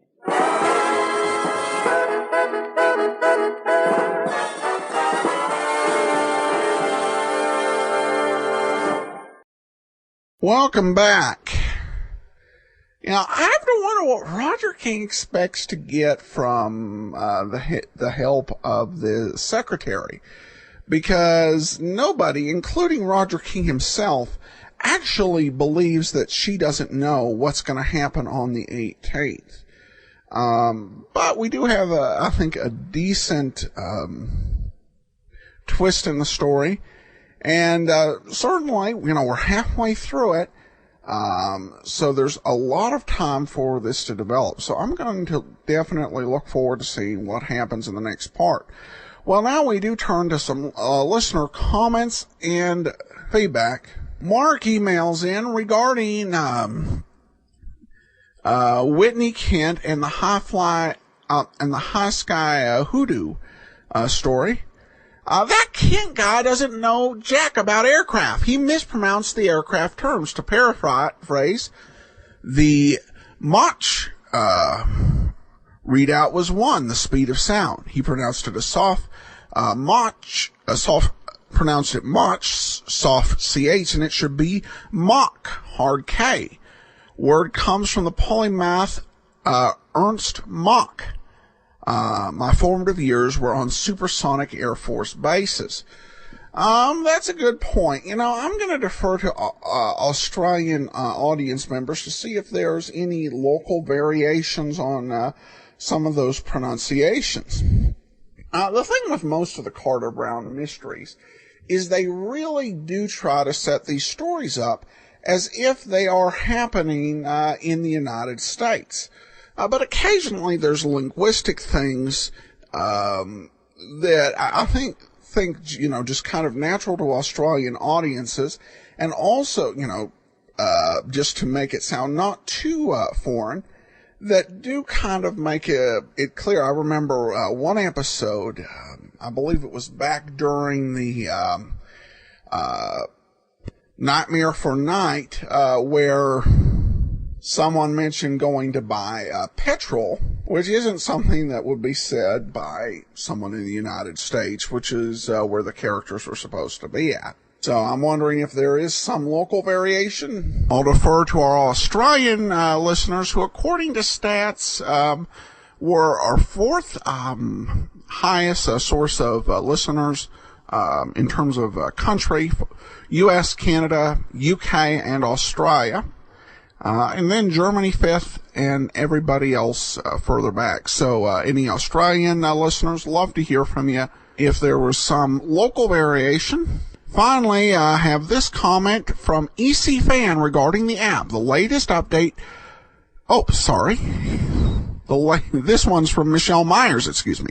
I love this app. Adam does a great job setting the stage for the various shows, as well as helping to give historical perspectives for each show. Great job, Adam. Look forward to listening for years to come. Well, thanks so much, Michelle. That will do it for today. Join us back here tomorrow. We will continue on with the lineup. Then, coming on Monday, another Johnny Dollar serial. And then on Friday, we continue with Crime for a King. Well, before we do get started, I do want to encourage you to support our listener support campaign. Support.greatdetectives.net. Thank you to everyone who has given it to the campaign.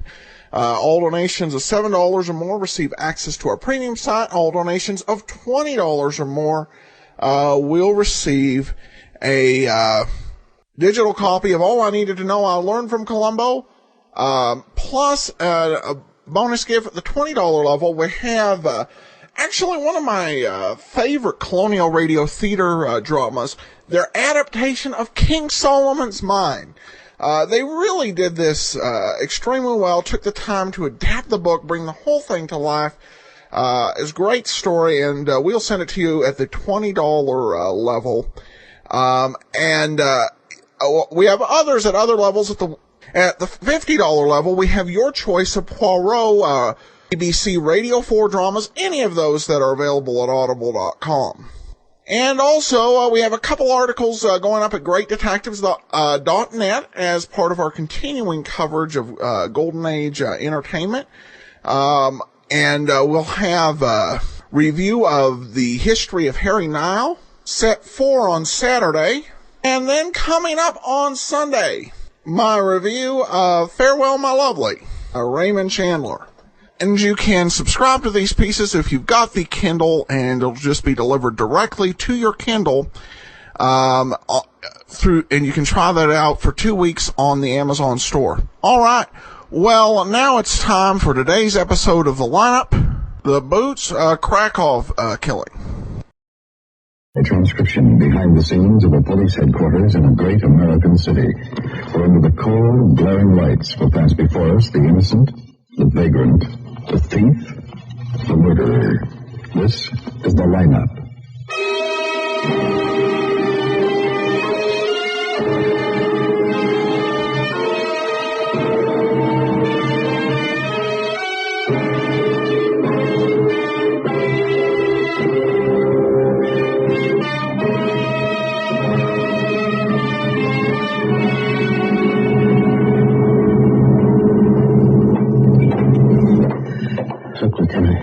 I don't know if I can give it a go, Smokey. All you have to do is try, Jeffy. Sure, give him a dog eye, all right. Hi, Clem. Hi. You go right up there. Just sit over there. Yeah. I'll tight with this operator, you understand? He's from the sticks. I've only seen him once. Just remember him if you see him again, Jeffy. Yeah, sure, Lieutenant. May I have your attention, please? You people out there on the other side of the wire in the audience room, may I have your attention, please? Thank you. My name is Cogger, Sergeant Pete Cogger. I'll explain the lineup to you. Each of the suspects you will see will be numbered. I'll call off a number, their name, and charge. If you have any questions or identifications, please remember the number assigned to the prisoner as I call his name. At the end of each line, when I ask for questions or identifications, call out the number. If you're sure or not too sure of the suspect, have him held. Now, the questions I ask these suspects are merely to get a natural tone of voice, so do not pay too much attention to their answers as they often lie. All right, bring on the line. Okay, move up to the end of the stage, right over here. That's it, boys. Keep it moving. Now turn all of you and face the screen. That's right. Look straight ahead. Keep your hands at your sides. When I ask you questions, talk up. It's a long way to the back of the room. People out there want to hear you, so sing out. All right, number 1, Jack Winters, open charge. Step right up there, Jack. Right up to the line. That's it. Where do you live, Jack? Troy Street. Where on Troy Street? Some flop house. I don't remember. How long you lived there? 2 days. Where'd you live before that? Phoenix. That's in Arizona. I know where it is. How long did you live in Phoenix, Jack? All my life. And how come you're wanted in Philadelphia? I ain't wanted no place. That's not what this says. Wanted James J. Winternetz, alias Tom Winters, alias Jack Winters, alias Win Jackson. For questioning, suspicion of robbery, armed assault, attempted homicide. Sounds like they want you real bad in Philly, Jack. I ain't wanted no place. All right, slide down. You guys gonna send me back to Philly? What do you think? I ain't going. You Move on down, Jack. You ain't sending me back to no bump. You guys are crazy. It's gonna get bumped. Shut up, Jack. I ain't shutting up for no lousy coupler. Not for you, I ain't. Shut up. Kramer guys, stash your ride on a bunch of lousy screws. Take them away. You ain't taking nobody a lousy pump. You ain't taking away with it. You get it all of you. I'll give it to you right. All your lousy dirty.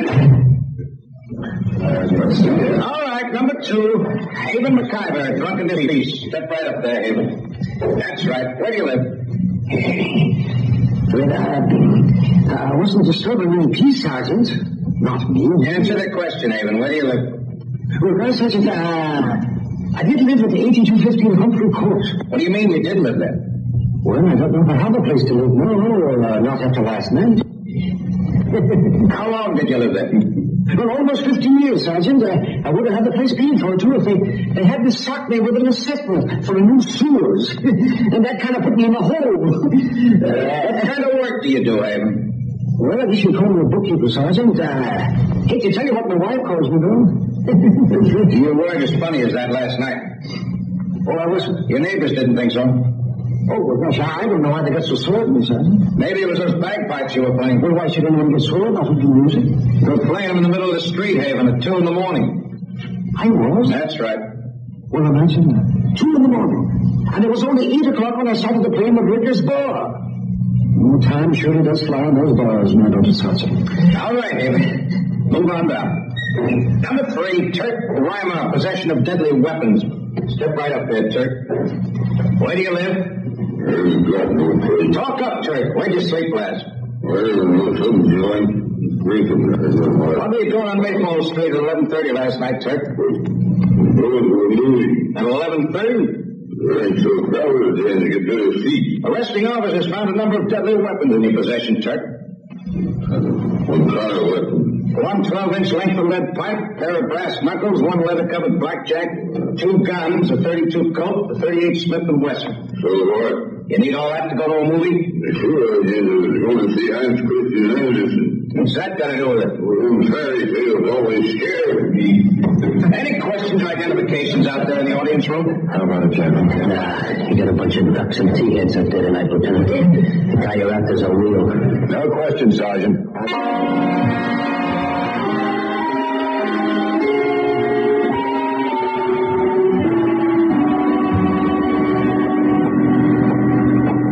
With Jaffe tonight, then? Nothing. He should know who bumped off Boots Krakov. He thinks they brought a man in from out of town. Only saw him once, doesn't know his name. Not much help. No. Jaffe say anything else? The word around town is that the Eastern boys are trying to move in. Boots Krakov was one of their boys. And could have moved in early. Tried to take over for himself. I guess. You think they're going to set up headquarters in Hanford again? Stands to reason. Unincorporated territory outside the city limits. You've got no jurisdiction. Trouble is, they don't open their handbooks and leave their policy wheels in Hanford. We ran them out of town once. We can do it again. Lieutenant Guthrie. Waldo, Van. Oh, yeah, Bill. Any luck on the Boots Krakov killing? No, not so far. You think it's a syndicate job? Has all the earmarks. Who do you think might have ordered it? 2 possibilities. Al Franchetti in Chicago and Dude Wagner in New York. Well, Flight 305 from the East lands at the airport at 10:15, Ben. I think you better meet it. Why is that? Got a teletype from Chicago. There's a passenger aboard with the name of Alfred Frank. They think it might be Franchetti. We'll do that, man.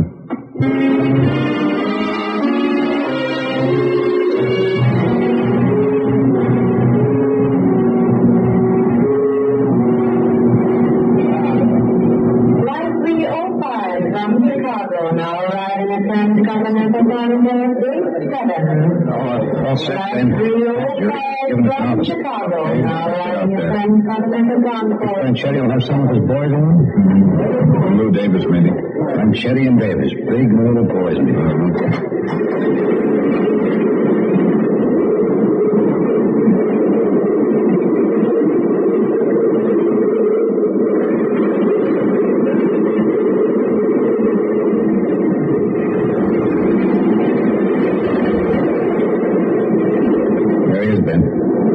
Right behind him. Where do we take him? Oh, I think it's okay.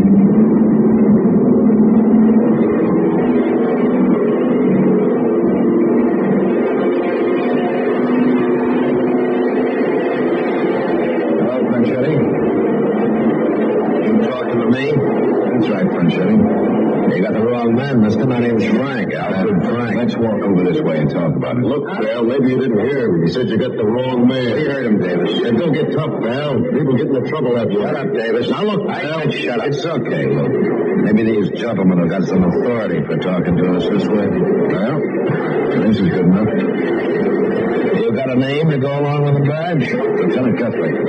I'm glad to know you, Guthrie. Lieutenant Guthrie. Yeah, Lieutenant. Mind telling me what this is all about? Now, let's talk about it inside. No, it's okay. It's kind of cold out here.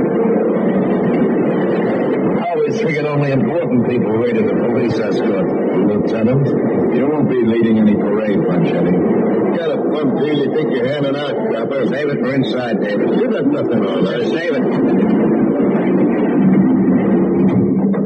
In the office by the newsstand, Ben. Okay.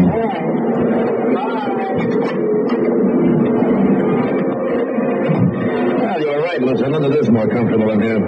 You're going to find it more comfortable out of town, Franchetti. Oh, that's possible. Be a little time before I find out, though. I just got here. You're leaving again. On the first plane out. That's some kind of a joke? There are your tickets. You can't make me leave town. You got nothing on me. Vagrancy covers a lot of territory. Vagrancy? You're pretty wide of the mark, aren't you? Here. Take a look at that. Well. How much, Franchetti? 8, 10,000? Closer to 12? You well-heeled too, Davis? I do okay. Take a look, Pete. Sure. Easy, yeah, sure. Here's a wallet, Ben.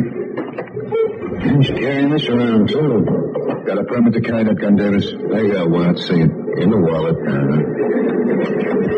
You're being pretty high-handed about all this, aren't you, Lieutenant? Yeah. You know, I got some influential friends in this state. Maybe they won't like the way you handle visitors here. Too bad. And this the only permit you got, Davis? How many do I need for one gun? More than this. Issued in Chicago. It's no good here. Look, you're not worried about loose gun, Lieutenant. How about getting to the point, huh? I've already made it. That plane for Chicago leaves in 5 minutes. There's your wallet. Why don't you mail it to me, Lieutenant? Say to room 511 at the Stratford Hotel here in town.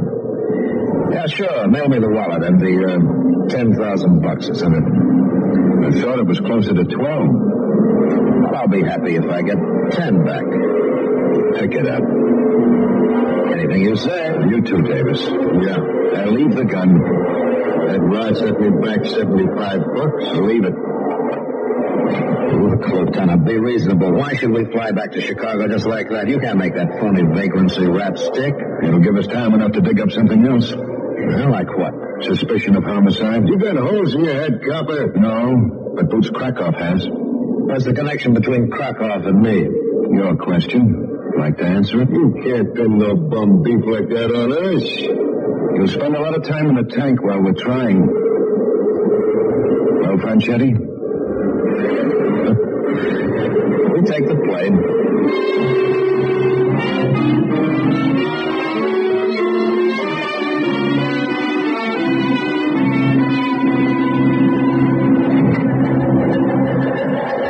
Hi, Pete. Well, talk with Franchetti last week didn't take, man. You back in town? Same thing. Only we can't touch him. He's in Hanford. Who took you? One of the boys used to handle a policy wheel for him. Said Lou Davis told him to start operating again. I guess it figured. So where do we go from here? Find out who killed Boots Krakov.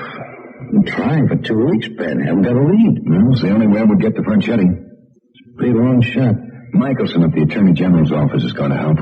If Franchetti hasn't got him on the payroll. Not Michelson. He's put a couple of men in Hanford. Maybe they can dig up something there. Maybe. John Guthrie. Say, Lieutenant, this is Hank Jaffe, remember? What's on your mind, Jaffe? Well, the guy from the sticks you wanted. The operator who maybe dumped Boots Krakov. I think I got him spotted for you. Where is he? Like I told you, I only seen him once, but this monkey sure looked like him. Where is he, Jaffe? I want to get racked up for this, Lieutenant. I'm walking a slow road right now. You won't get into any trouble, Jaffe. Just tell me where he is. Well, he's at the Poodle Bar in the Stratford Hotel. I'm pretty talky with a guy named Lou Davis.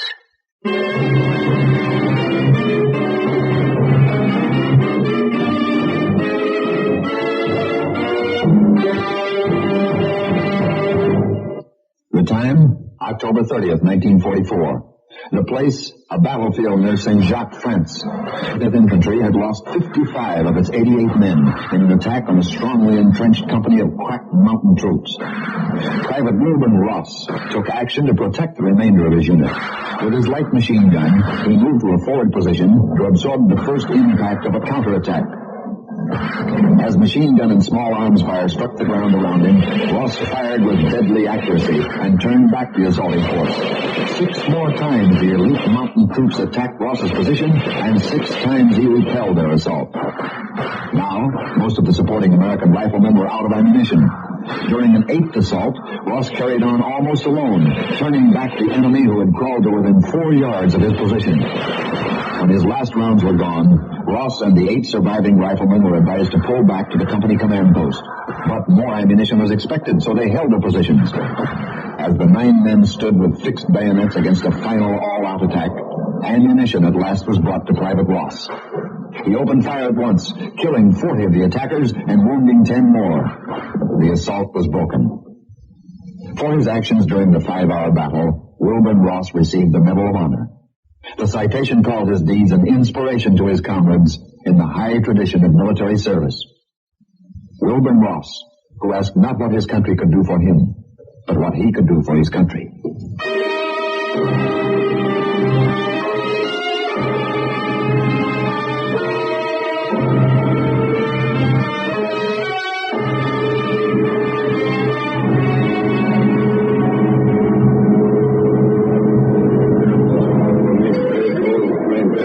Talking about him. Yeah. Who Davis, all right. Never saw the other guy. And Jeffy said he was from out of town. Young, sharp. Might be a college man. Getting a different type of wood these days. Davis calling for his check. We taking both? If they split, let Davis go. Nash will pick him up outside and tell him. You want this settled all without Davis knowing? That might help. Okay, I'll see you later then, Lou. If Davis is getting up, wait till he gets out. Okay.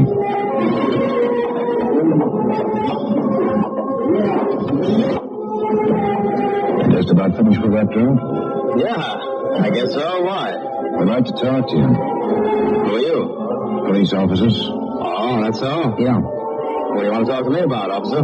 We'll tell you on the way downtown. Why not here? It's better downtown. Okay, but let me buy a drink first. No, thanks. Well, how about buy myself one? Some other time. You got something on your mind that won't wait? That's right. Well, what is it? We'll tell you on the way downtown. Okay. My car's parked around the corner on Sedgwick Street. We'll take ours. Be glad to run you down there. We'll take ours. Oh, I hate to leave my car there, officer. It's a 2-hour parking zone. I'm liable to get a ticket. That'd bother you, huh? Well, sure. I never got a ticket in my life. Maybe I did get one now. Yeah. All right, in the back. You sure you wouldn't rather have me drive you down? Get in. Well, you say so.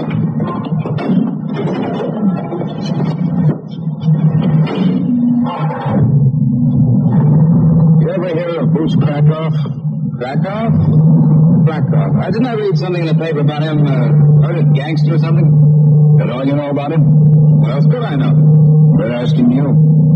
Is that what you wanted to talk to me about? The murder of some gangster? That's right. Well, I don't think gangsters murder any more than you do, officer, but I'm sure I can help you out there. You better change your mind before you get downtown. Why's that? Unless you can clean it up for us, we're booking you on suspicion of homicide. Are you serious? That's right.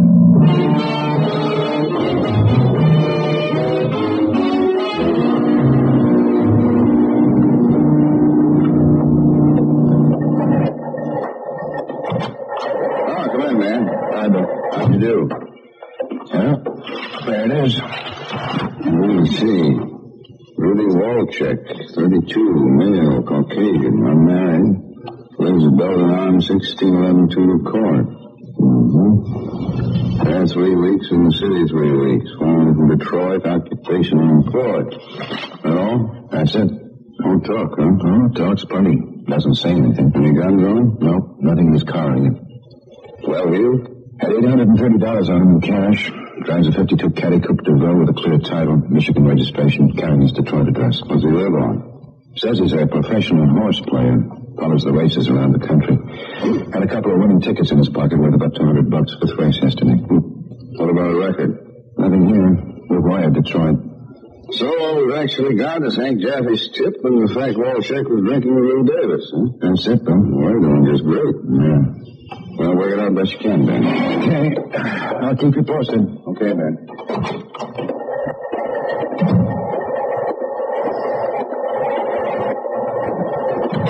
right, let's try it again, Rudy. What's your tie-in with Lou Davis and Fred Shetty? Now, honest, son, it's just like I told you all along. I don't know either of those guys.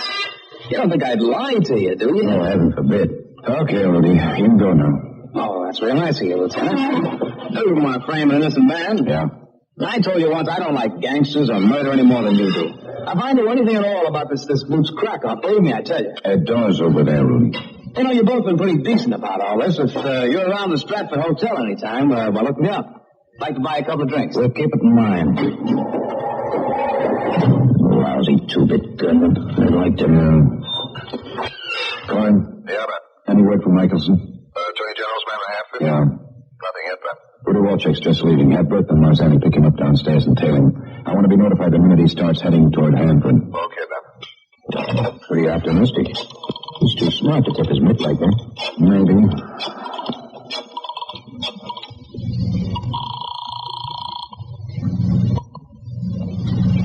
Yeah? Lieutenant Guthrie, Chappie. Oh, yeah. Yeah, Lieutenant. How'd you make out? We'll do a lot better with a little more help from you. I don't know about that, Lieutenant. I could already get the full treatment for what I'd done. I just want you to spread a little word around town, Jaffe. Yeah? What's the rumble? We picked up Rudy Walczak for the Krakov job, then let him go, because he's going to copper on the guy who paid him for it. Hey, that on the level? How about it, Jaffe? Yeah, sure. You got a deal, Lieutenant. Thanks. Might work then. We'll have to get a break somewhere down the line.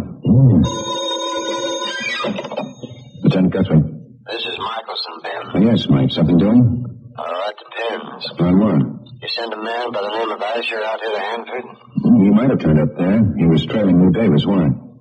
He's here, all right. In the hospital. Somebody gunned him down.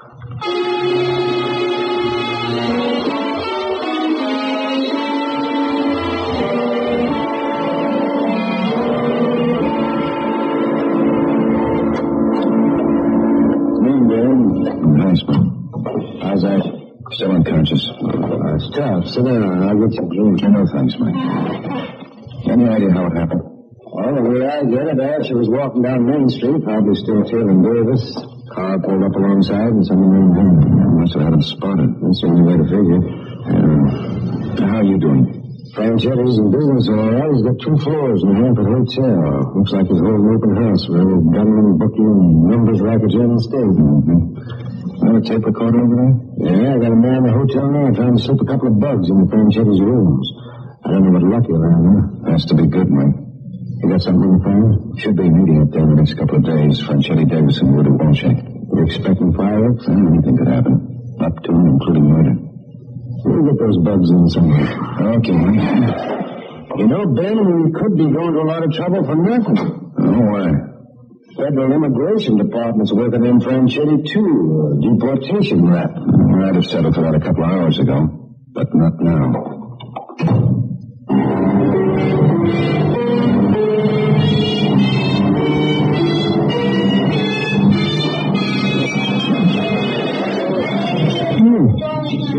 Charlie's beef stew's pretty good tonight, Ben.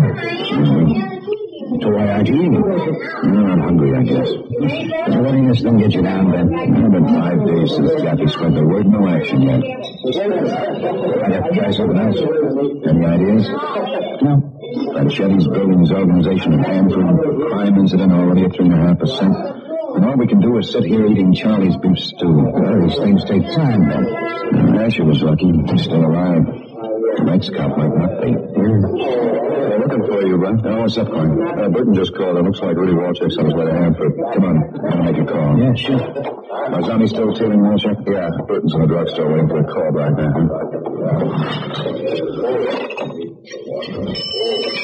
You want Walczak picked up?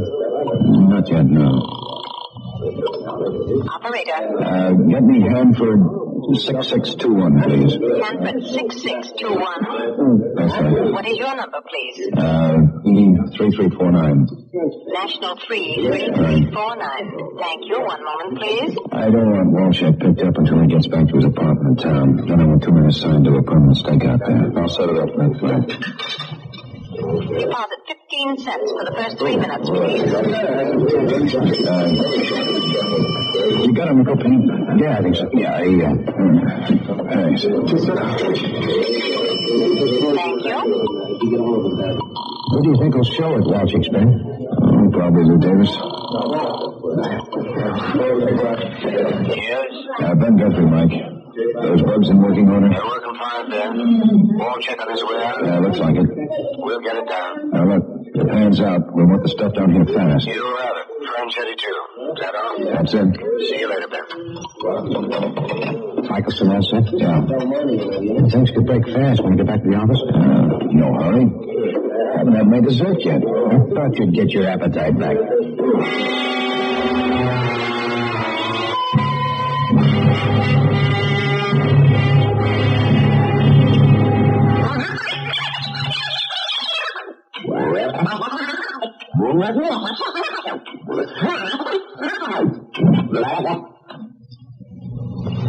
Well, that does it, Ben. We're ready. Okay, Mike? Quinn? Yes, Lieutenant? Send Franchetti in. Right away. You think it'll work? I still. What about Davis and Walchick? Now, Pete Carger's taking care of that. No, Ben. Things have moved pretty fast. We waited long enough for them to get moving. Yeah, that's true. Right ahead, Franchetti. You're not going to get away with this, Lieutenant. You know that, don't you? Sit down, Franchetti. You got no authority to make arrests in Hanford. We didn't pick you up there.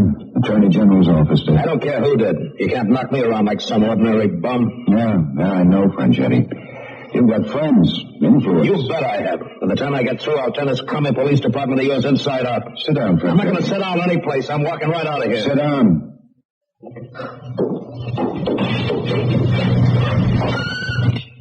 Send Sergeant Carger in with the prisoner. You should have stayed out of town, Franchetti. Would have been safer for you. I'm in this town to stay. Nobody like you is going to force me out. Not anymore, no. You'll be a guest here for a long time. All right, Rudy. Step right in. How's Lou Davis getting along, Sergeant? Lou? The doctors removed the slugs, Lieutenant. They think he'll live. What are you talking about? What's happened to Lou Davis? He got in a jam. What kind of a jam? Attempted homicide on the person of Rudy Walchick here. You know how, Franchetti. You, talking about this man? That's right. I never saw him before, Lieutenant. What's this about Lou Davis? It's pretty simple. You sent him to kill Rudy Walchick. We stopped him. You can't go around throwing charges like that at me. Hey, start up that machine, Mike. Sure thing, Ben. What's that? Tape recorder, Franchetti. What do you got on there? Here for yourself. Don't get out of town. What are you still doing? I like the town, Al. Got a nice racetrack, nice drinks, nice dames. I like it here. Who cares what you like? I hired you for a job, not to play around. I froze your job for you. Krakov, stay. What more do you want? I want you to get out of town. Sure, I'll get out. Only I'm not in any hurry. It's a nice town. Crack, drinks, dames. I like it here. Okay, Mike. All right, Rudy, stick around, man. What do you think of it, Franchetti? You bugged my room, huh? That's a shrewd guess. You can't use that thing for evidence. They'll throw it out of court. Only if there's no corroborating evidence. So where are you going to get that? Okay, Mike. Well, check me up right now. I don't know, Al. We're not taking any chances. We'll be there right away. You still got the gun they used in Krakov? I got it. All right, plant it on him after. That way we clean up the whole job. That'll do it. Sure. Okay, Scott. Well, what do you think of that, Rudy? Nice pals I got. Yeah, and we got the gun when we got Davis. You feel like talking? Might as well have company on the ride I'm going to take. What about you, Franchetti? I want to call my lawyer. Accommodate him, Pete.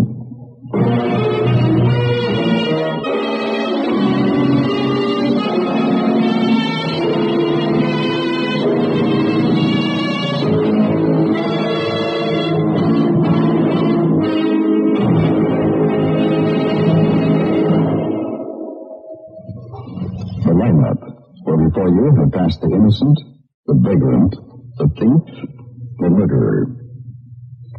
The lineup, starring Bill Johnstone as Lieutenant Ben Guthrie, with Jack Moyles as Sergeant Pete Carger, was written by Sidney Marshall, with music composed and conducted by Eddie Dunstetter. Featured in tonight's cast were Howard McNear, Clayton Post, Hy Averback, Bob Sweeney, John McIntyre, Jeanette Nolan, Bill Conrad, and James McCallion. The lineup was transcribed in Hollywood by Jaime Del Valle.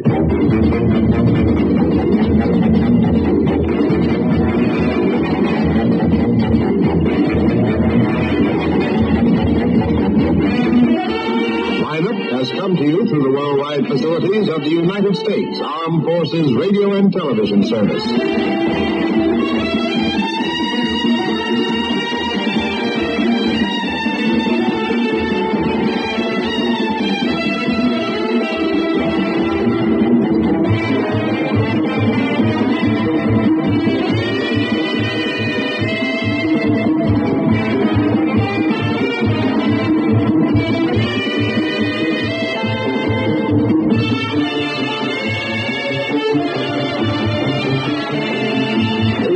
American Forces Network, Europe. When smoking, be considerate. Don't pollute other people's air.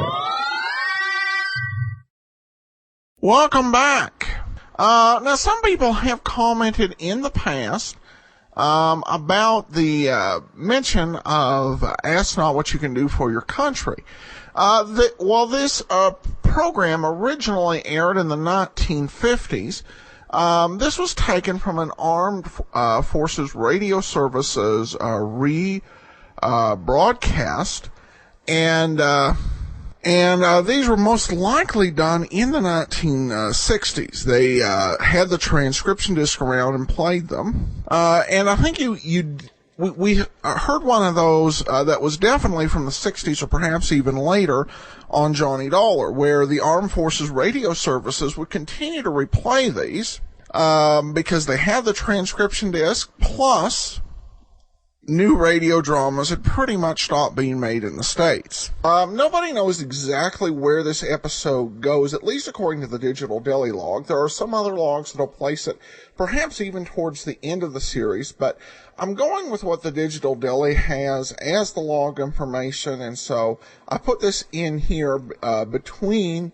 a couple episodes, just because it seemed to fit within that space. So we may find out someday what order exactly it goes in, but we'll be back next week with another episode of The Lineup. I do want to encourage you, become one of our friends on Facebook, facebook.com/Radio Detectives, and follow us on Twitter at Radio Detectives. I do want to also let you know that we will be back tomorrow with our second Play It Again Adam show. And it's an oldie but a goodie from very early in our show's existence.